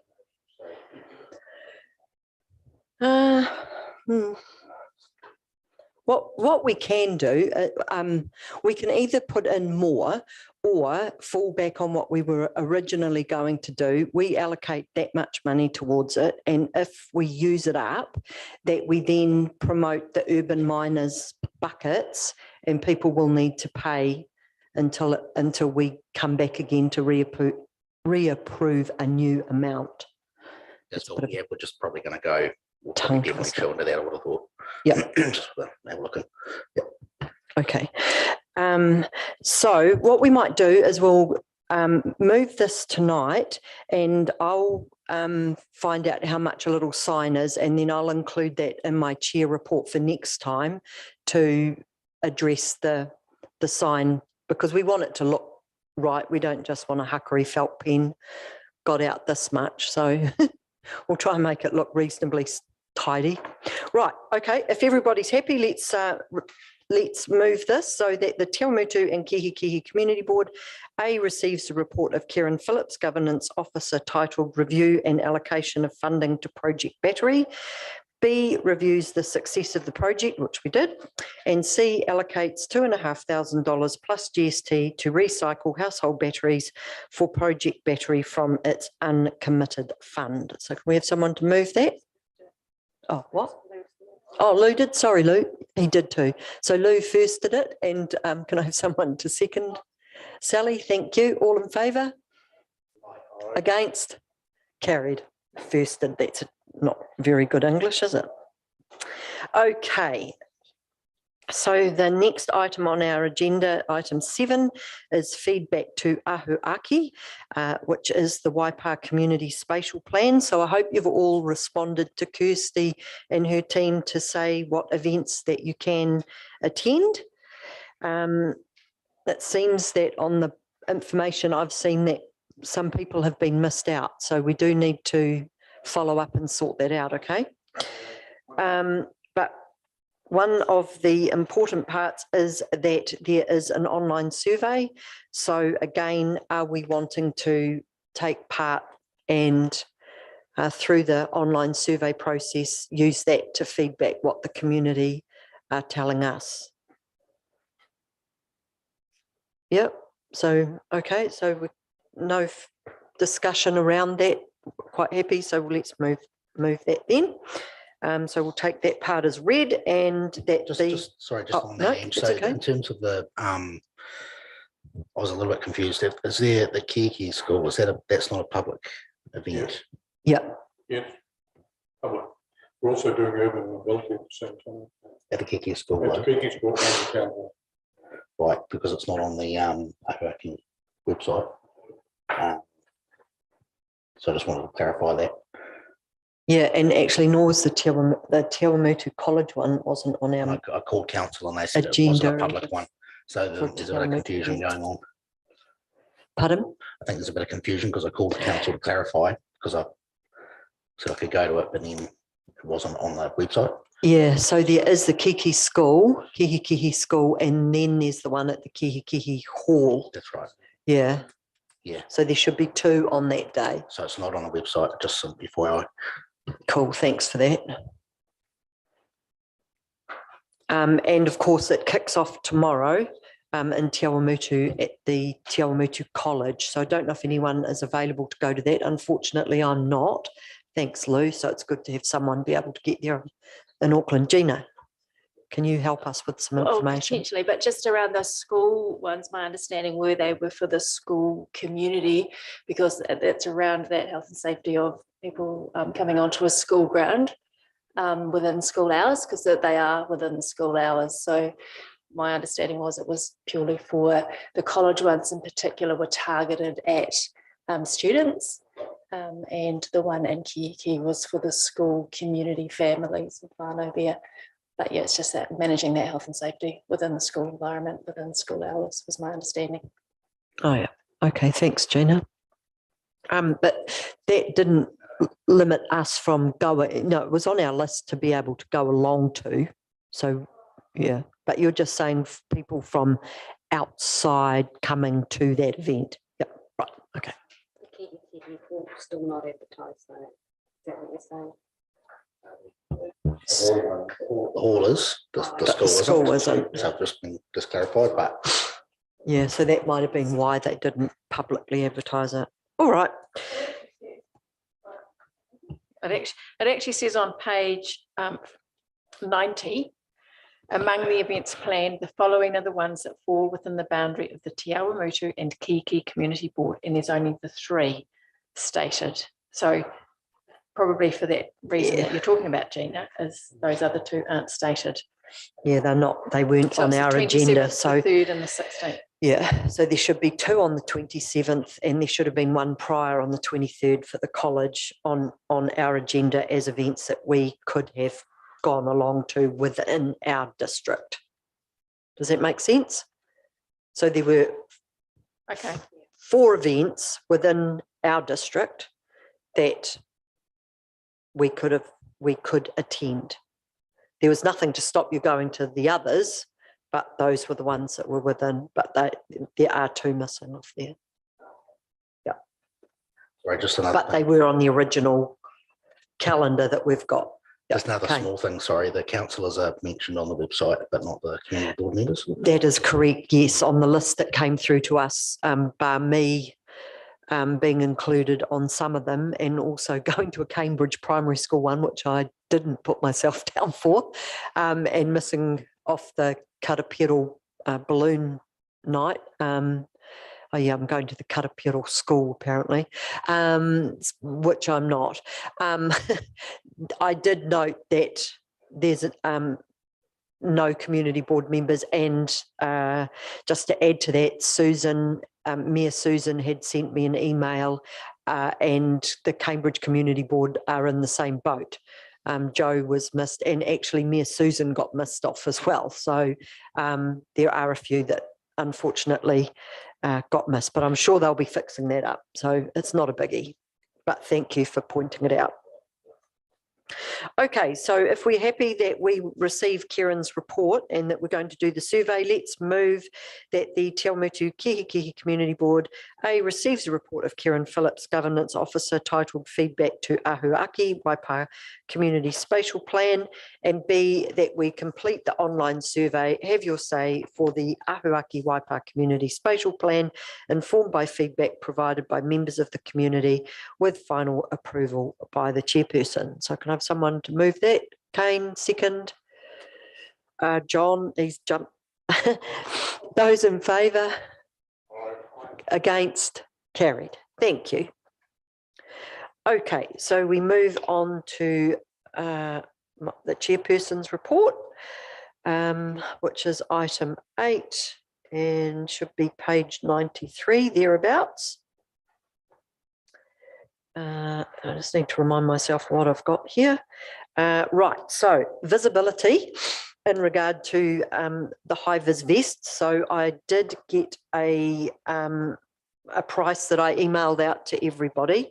Where's my little notes? So $250 actually isn't going to be quite enough. So based on a quote from a local outlet, we'll probably need up to $350. So this was based on paying approximately $10 plus GST for the high vis vests, and that's just the Velcro ones. Otherwise the zip ones were $30 something, and I don't really think that we need to spend that much. It's not like we're wearing them every day. There was a cost of $37.25 for the screen printing, and that would be including a community board logo, a Waipa District Council logo, and a big community board on the back. And there is a $65 setup fee. So if we're happy with allowing to do that, we just need to amend the amount that we're going to spend from $250 to $350. And obviously if we don't end up needing to use all of it, that will go back into the uncommitted funds, because we'll get a second quote. That was just to sort of give us a ballpark figure of how much it might cost. So we were getting a close enough amount of money approved tonight. Lou? I would support the motion, and with the adjusted fund. I think it gives us a great profile of urban miners, for example, and other events that we do. Perhaps as Sally puts out, you know, that hazardous goods collections, all the things that we've done. When we're on site, people identify us as being part of the community board or part of Waipa, not part of the Rotary or other parent groups that we're actually wearing vests, retaining that. So I would support that. Thank you. I just had one other quick question. Is everybody happy around the idea of putting a community, so when we get our logo done, the Te Awamutu Kihikihi Community Board logo on one side, and then we put the Waipa District Council showing that we are clearly part of that organisation. So and then just a nice big community board on the back. So hopefully it makes people go, oh, who are you? What do you do? And we could say, oh, this is what we are. Yep. Does that everyone's happy with that? Okay. All right. Lou seconded it. I moved it. Oh yeah, that's right. Sorry, but I just wanted to double check about changing the amount before. So, Madam Chair, I've just updated the recommendation you included in your report. So it's that the Te Awamutu and Kihikihi Community Board purchases high-vis vests with our name and logo and approves up to $350 plus GST from the uncommitted funds to get this completed and ready to use in the new year, with any remaining money returning to uncommitted funds. Okay, that's awesome. Thank you, Kieran. So I've moved it. Lou seconded it. All in favour? Against? Carried. Thank you very much. Let me close that out of the way. Just a quick update on who are we Te Awamutu. So basically they have got the analysis has been completed. So big thank you to Kirsty Walker, who did a huge amount of work putting analysing everything. She previously did that data analysis as a job, so we were very, very lucky to have Kirsty, and she spent ages going through and doing that. So I actually would quite like to get her a nice thank you card and just say thank you to her for doing that for us. So in a moment we need to, shortly we will, in item 9, do the appointment of the working group for Who Are We Te Awamutu. So once that's been re-established, there's a little bit of mahi to be done to put together a report and some recommendations back to the community board and to council if approved through community board. So that's just the Who Are We Te Awamutu, but we ended up with 700 plus recipients, a really good cross-section of people that took part from all ages. We ended up with around 13% Māori participation, which was great to see when you consider that Te Awamutu has around about 23% of our population are Māori, so it was good to see, and we had a pretty good uptake when the survey went through to the college. So overall, we've really got a good snapshot of what our community is thinking in regard to Who Are We. Update on the Memorial Park. Just wanted to highlight that Lou and I attended the workshop regarding the playground, the implementation plan and the vegetation management plan. I won't read right through all of that, but I definitely think that I would love to see Mark's suggestion around the bridge as a starting point be put forward to Brad and his team as a possibility for how we get off the bridge rather than going through the middle of the playground. I know we brought it up on that day, but that was just a snapshot of Mark's suggestion, and I was just quite keen to see what the rest of the community board thought of that, and if you're keen to see it go a little bit further. So any comments around that?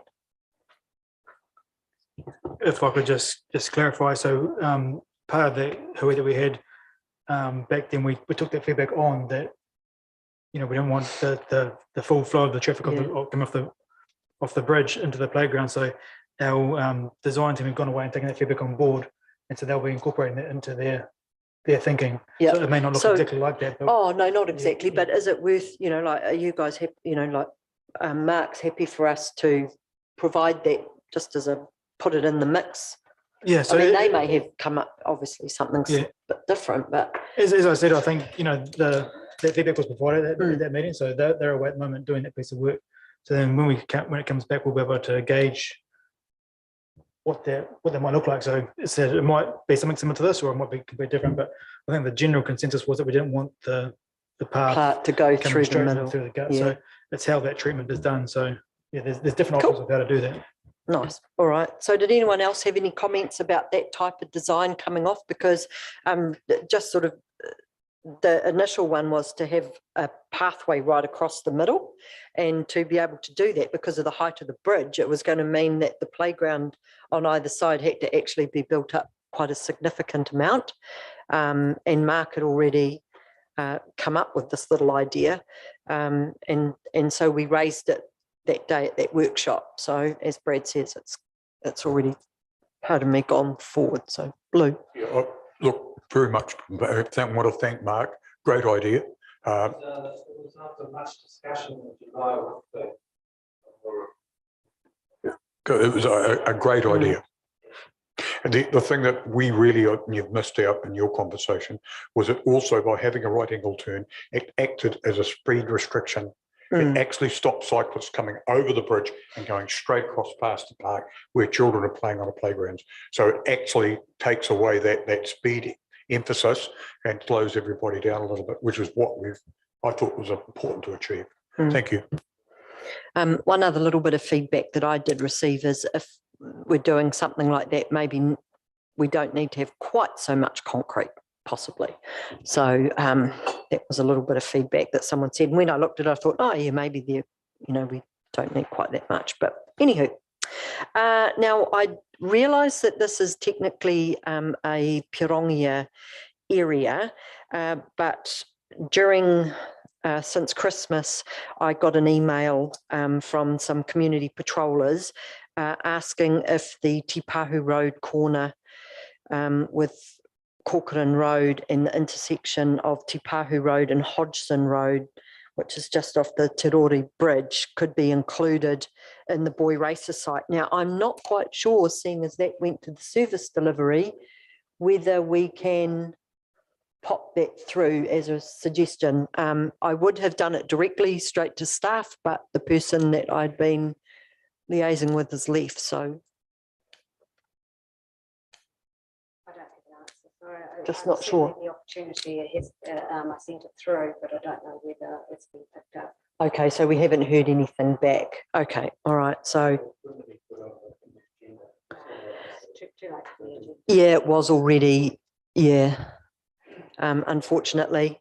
But I just wanted to include it in there so that it was noted that we've put that forward. So if you've already done it, Karen, that's great, thank you. Right, so on to the sharing shed. Oh,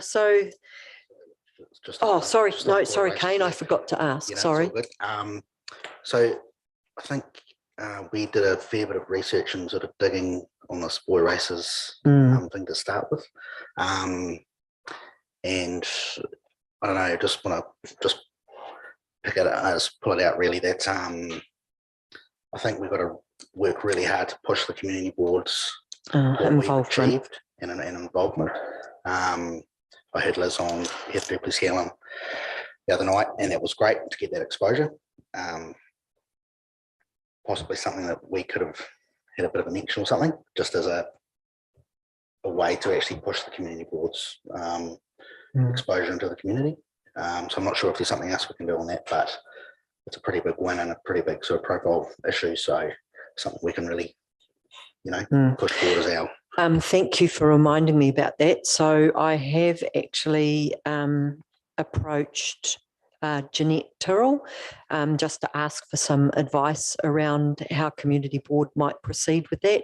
She CC'd Kirsty, and so they're going to come back to me on that, because I agree, like it was actually our initiative. We went out and saw the communities out there. It started as part of the community board rural tour, and as far as the article was concerned, it looks like we put forward some names of some roads. So yeah, I agree. I mean, I'm not going to get too upset about this, but just can we look to the future and how do we get that press profile? And like I mentioned to Jeanette, it's not their fault, they're going on the information that has been using the information that's been provided, but how do we be front? And I think I'm hoping, or not I think, I'm hoping that tomorrow night when we talk about our strategic plan, as part of our strategy, we want to have that communications plan. So I'm hoping that that can be included for us as part of that plan. So that's where I'm heading with that. So thank you for reminding me. Was there anything else about the Boy Racers? Nope. Okay. Just as another thought, I'm not quite sure, I'm just voicing this very quickly around that, but they get a lot of their tyres from the back of the tyre shops.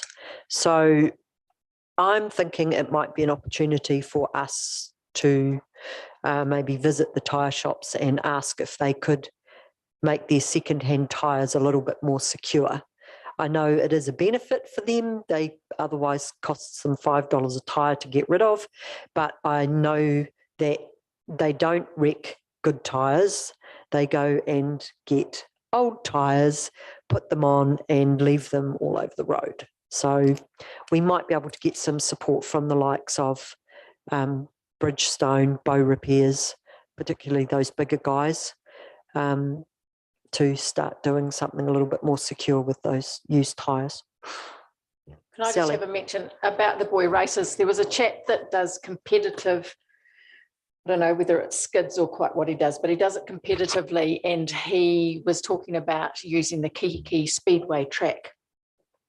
what is the requirement with regards to council or with regards to the speedway track and the accessibility of people using that? And I know there's an issue with somebody in the public that talks about noise problems, but surely there can be a win-win and a time that possibly suits, because he's a competitor. He goes around the country and competes and spends lots of money. Well, that's his deal, if that's what he gets his kicks doing, you know, but so he needs to practice. I mean, and he doesn't do it on the road. Well, I'm just speaking from, it's a dirt track, so probably in the first instance, they probably don't want people ripping up the track at the speedway. So it would require a pad of some description. On Facebook at the moment, it's going absolutely berserk about this. And so I did answer a couple of questions. So some of the things in the first instance that you've got is if council were to provide a place, you've got the whole stuff around health and safety. And I would hate to think the cost and things associated with that.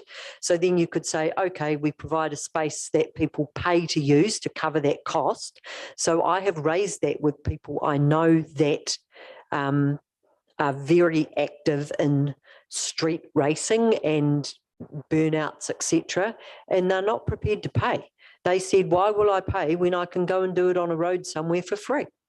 So it's a really tricky one. I'm not saying there's not a really good solution, and we shouldn't try and think of one, but it's a tough one as to just how you do it. Looks like Gina's got something to add to the boy races. It's just that it's not actually the speedway track that they refer to. There is a pad there as well, so it's not the actual track itself. There is a skid pad, which used to be in use, but has been decommissioned, I guess would be the right word. Yeah, but it is still here.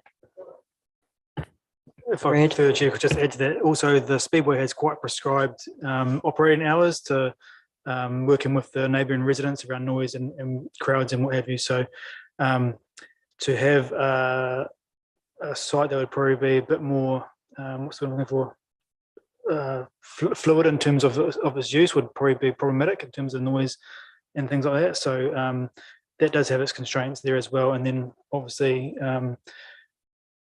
it is quite a niche market, and I think as Ange has pointed out, that to recover some of the costs for these things, people just won't want to pay. They'll just go do it on the street anyway. So because there are other operations outside of Waipā that do provide the service, and they close down after a while because it's not sustainable.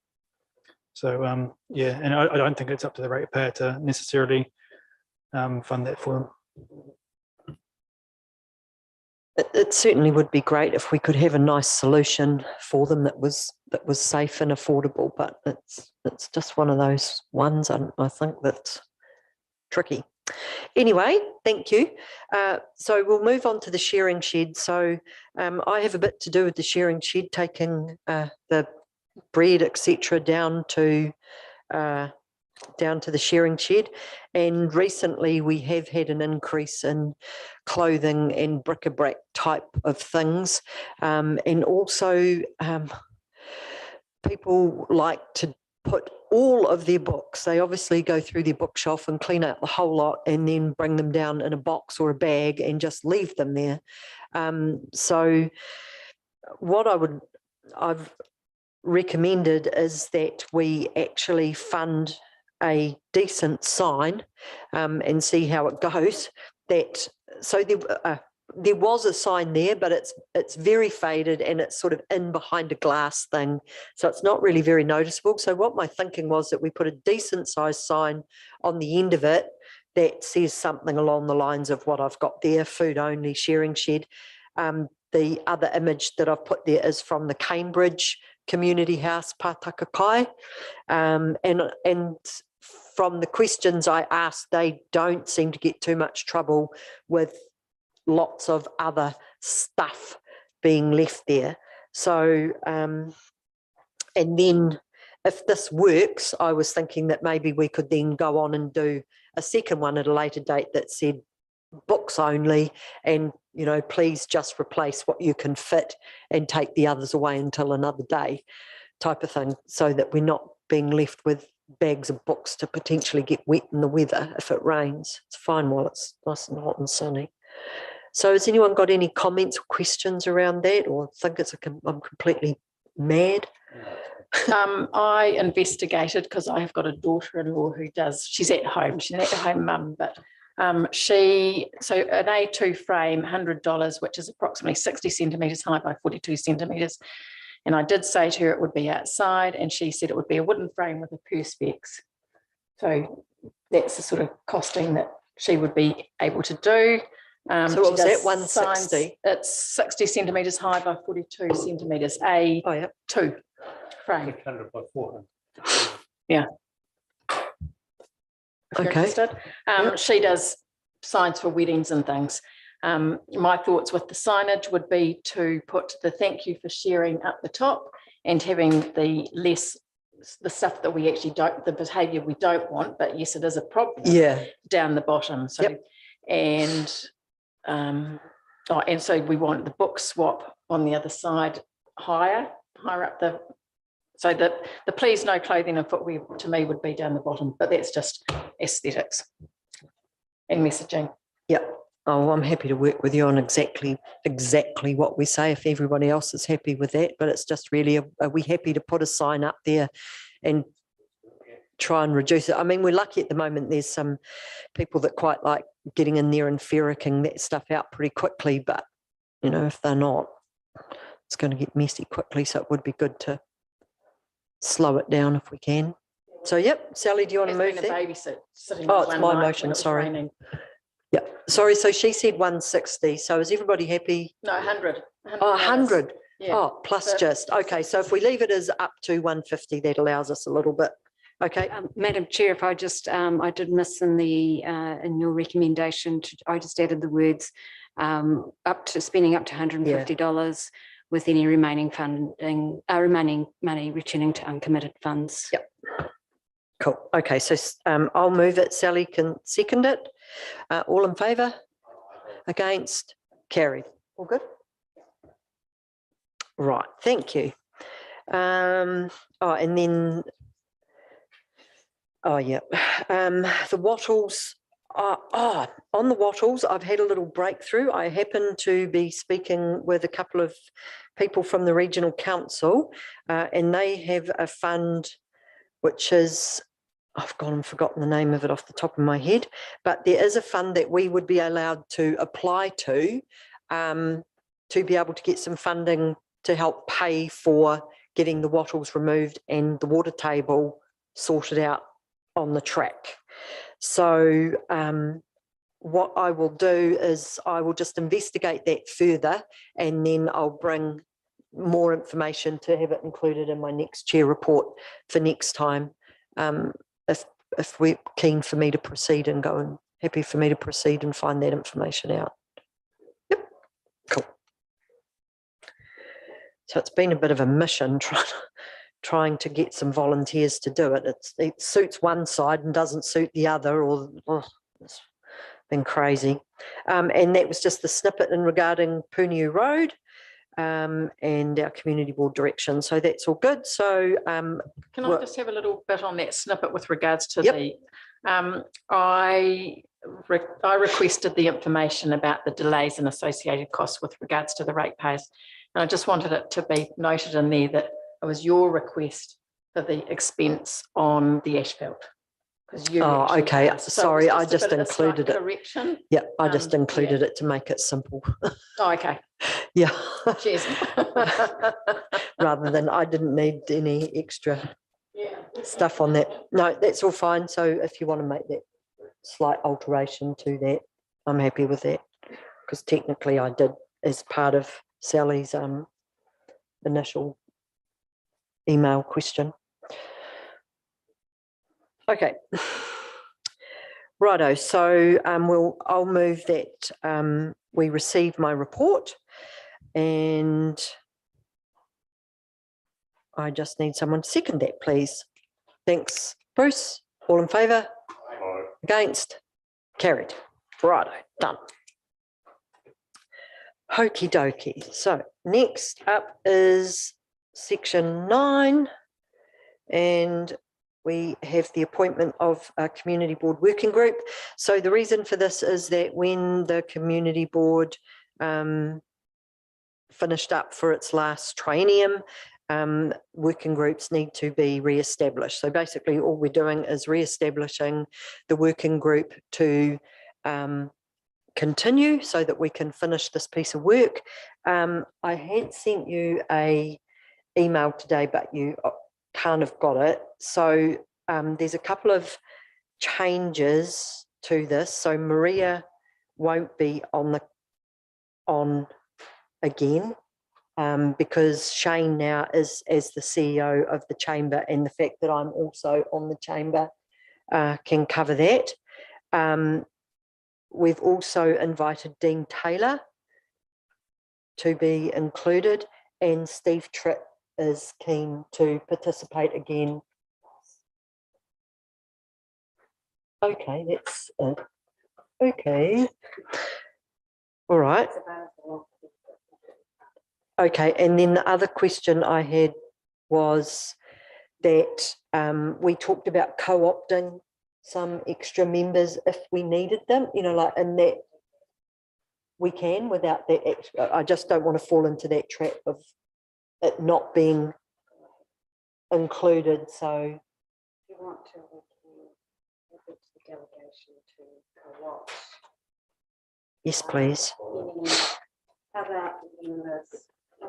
So is the community board happy for us to do that? It's just if we hear of someone that's, you know, got some really good ideas and we'd like them to come forward to help us with those recommendations based off that information that we can. So do we need to actually name the community board representatives? Yep. So I would definitely like, if everybody's happy, to continue with that. But I would also like to have someone else from the community board participate on that working group with me, so that I just feel that we have a good thing. So Kane, yep, cool. Right, is everybody happy with that? If Kane and I are representing community board on Who Are We Te Awamutu? Okay. So Madam Chair, just to confirm that we've got membership is yourself, Kane Titchener, Shane Walsh, Bill Harris, Dean Taylor, and we've added the delegation to co-opt any other members of the public to assist the working group as and when needed.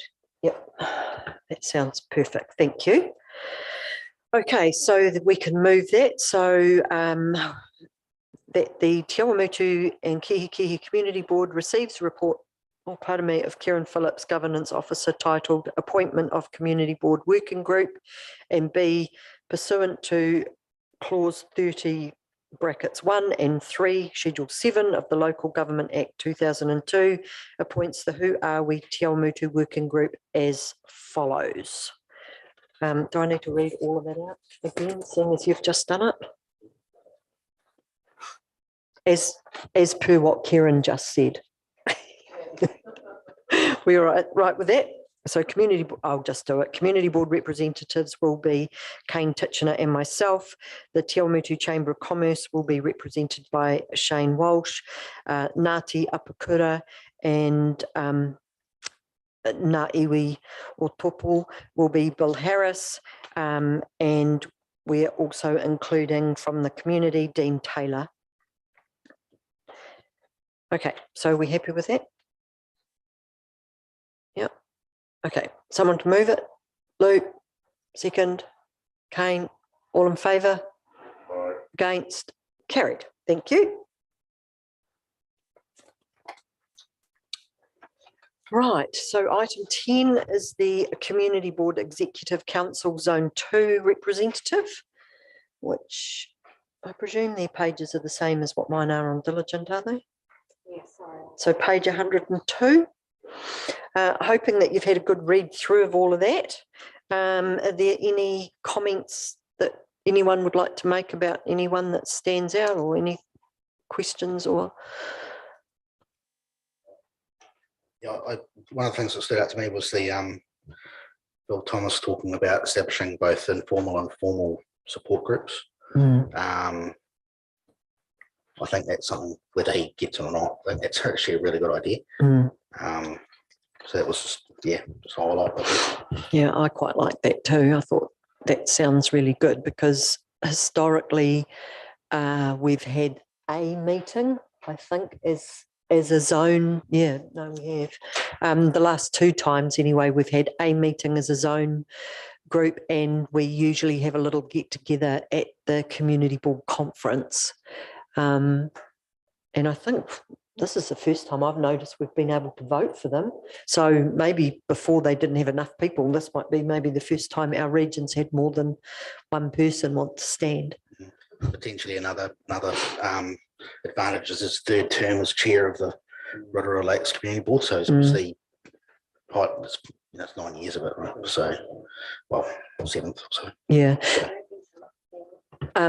So just very quick. Yeah, Rotorua also are very supportive of their community board, which is really good. So their current mayor, Tanya Tapsell, started off as a community board member.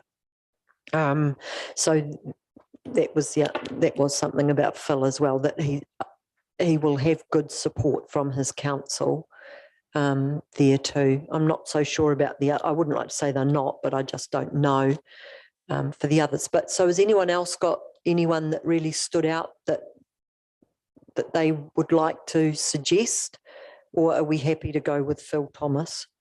I think you and Kane have been around a bit longer. You've got to know them probably in your capacity and things. So I'm sort of in your hands to a degree. It sounds like what he's got done. I'm quite happy to back him.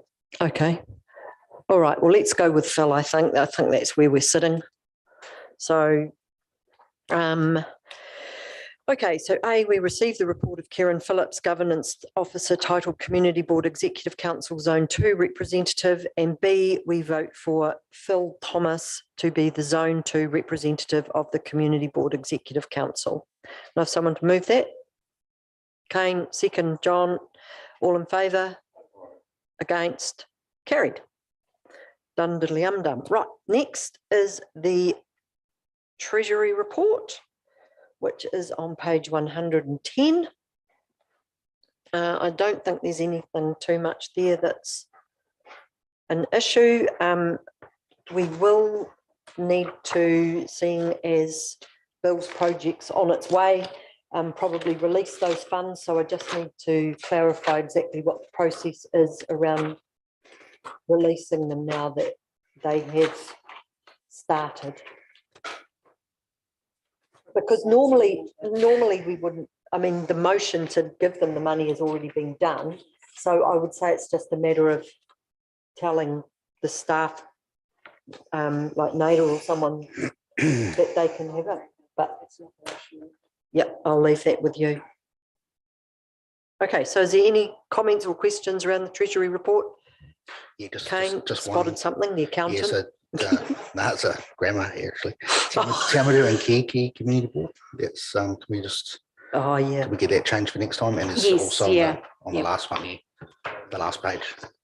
Yeah, there's a few. Just pointing that out. That's a I have to admit my mistake to begin with. When we try to change it on the template, makes it really hard to change, but the template has now been changed. But unfortunately, it happened after all these reports were written. We accept your apology. Yeah. Okay, so we've sorted the grammar because we do just need to standardise that, and along with my email signature. So can we move that the Te Awamutu and Kihikihi Community Board receives a report of Ngāta Milne Financial Accountant titled Treasury Report for the period ended 31st of January 2023. Someone to move that? Oh, John and Bruce, all in favour? Against? Carried.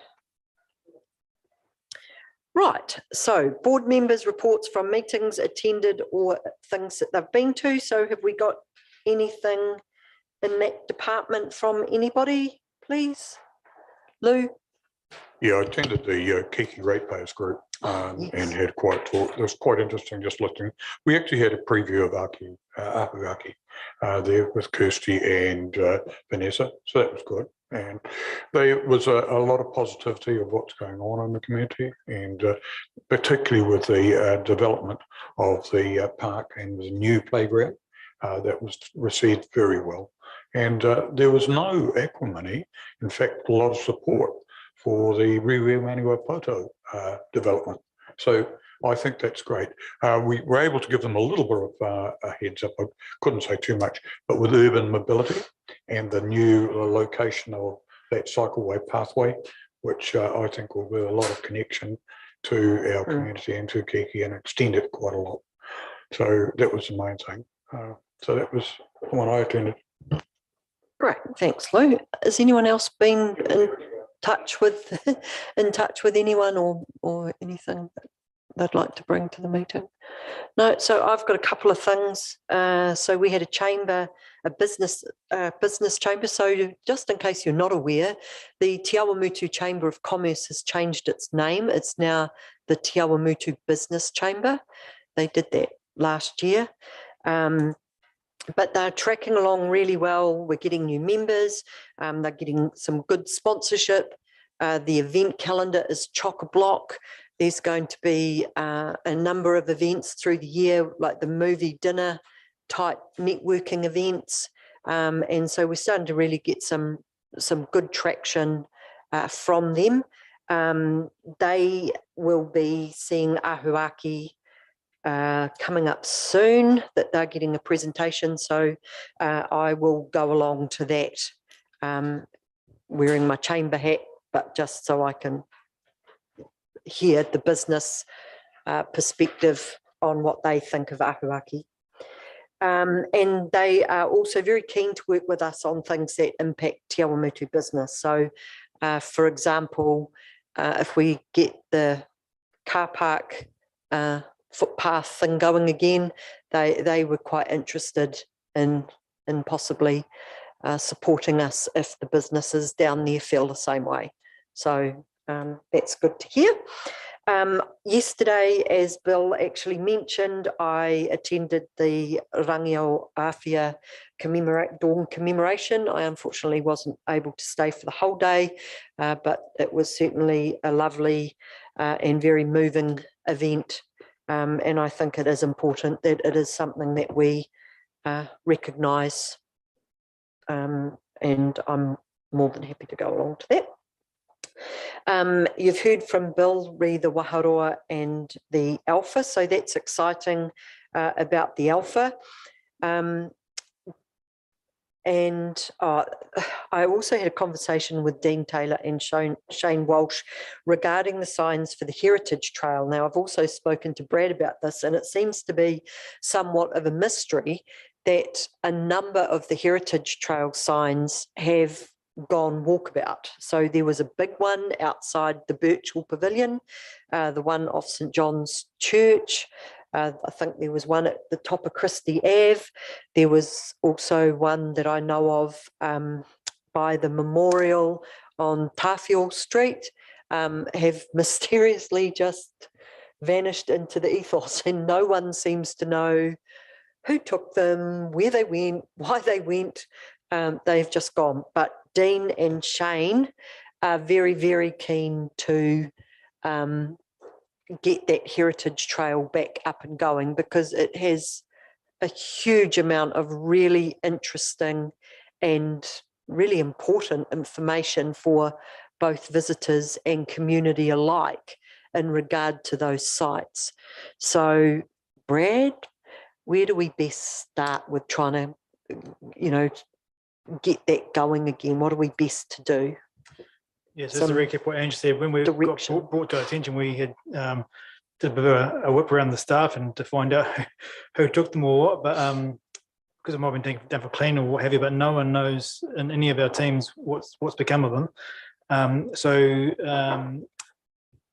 over the last couple of months, just prior to Christmas, asked some of the team, the museum and heritage team, to go and do a bit of a recce about what's in place and what's not. So they've done that, and so probably the next step is we'll just find out costs about in terms of replacement, because and then whose responsibility, because once upon a time these were done by the Heritage New Zealand I think, Heritage Trails, yeah. Yeah, so just need to do a bit more digging on that, but as it currently stands, we don't have budget to replace them if council were to do it. So we just do a bit of work first, understand well, we do know what's missing now, but then what's the cost to replace them if we were to do so. So that's where we're at the moment.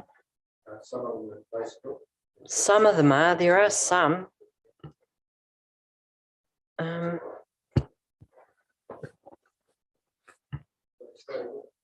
Yeah.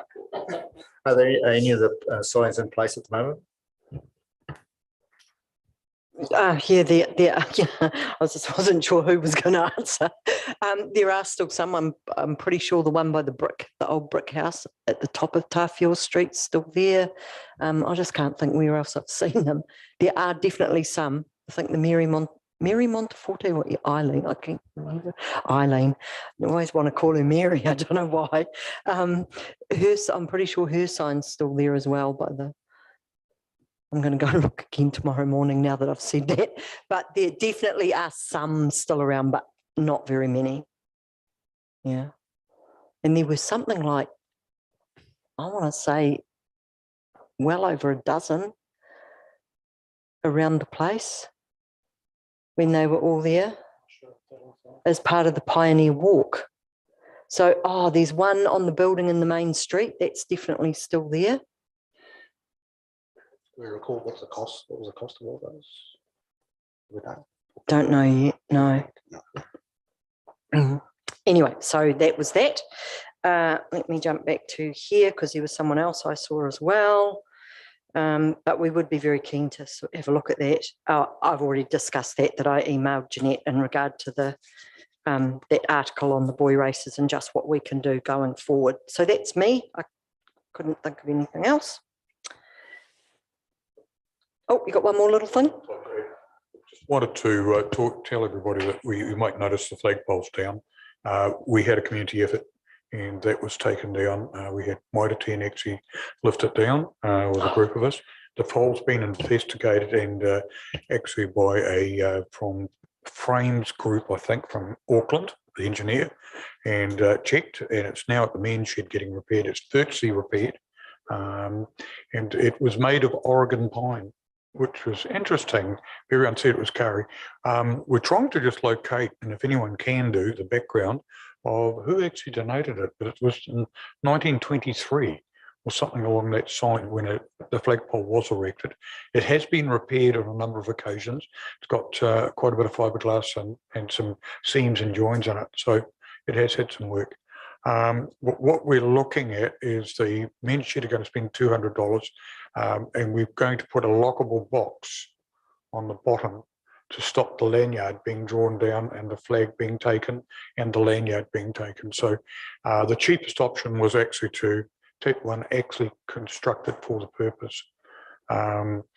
Dulux is going to be give us the paint. So that's good. That's I'm trying to think of his name, Patterson, Alan Patterson, going to donate all the paint for it. So the cost to the council won't be that much. And I also wanted to thank the park staff for their effort. They came down, did all the health and safety for us and put the cones out. And it was really, really an important effort. So we had one cone missing and a person in a Mercedes car, a girl, parked right in front of the truck. You don't believe it, will you?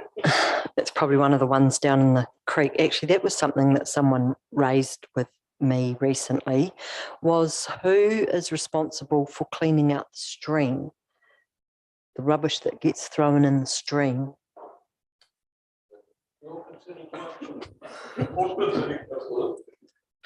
That's the water thing function. So okay. I think they make a list as they go, and then they go and scoop as much as they can out at certain points. Okay. When it is low and safe. Yep. I figured it wouldn't be at the moment while it's flying down the riverbed. Okay, so that nearly brings us to an end. So the date, item 13 is the date of the next meeting, which is scheduled to be 6 p.m. on Wednesday, the 22nd of March, 2023. And we can close the meeting at 8:14. No, it's after that, according to that. Oh, we go by Kieran's clock and it is 8:14. So that's better than that clock. So thank you everyone for attending tonight. Thank you to those who are Zooming in and following us. Appreciate you taking the time to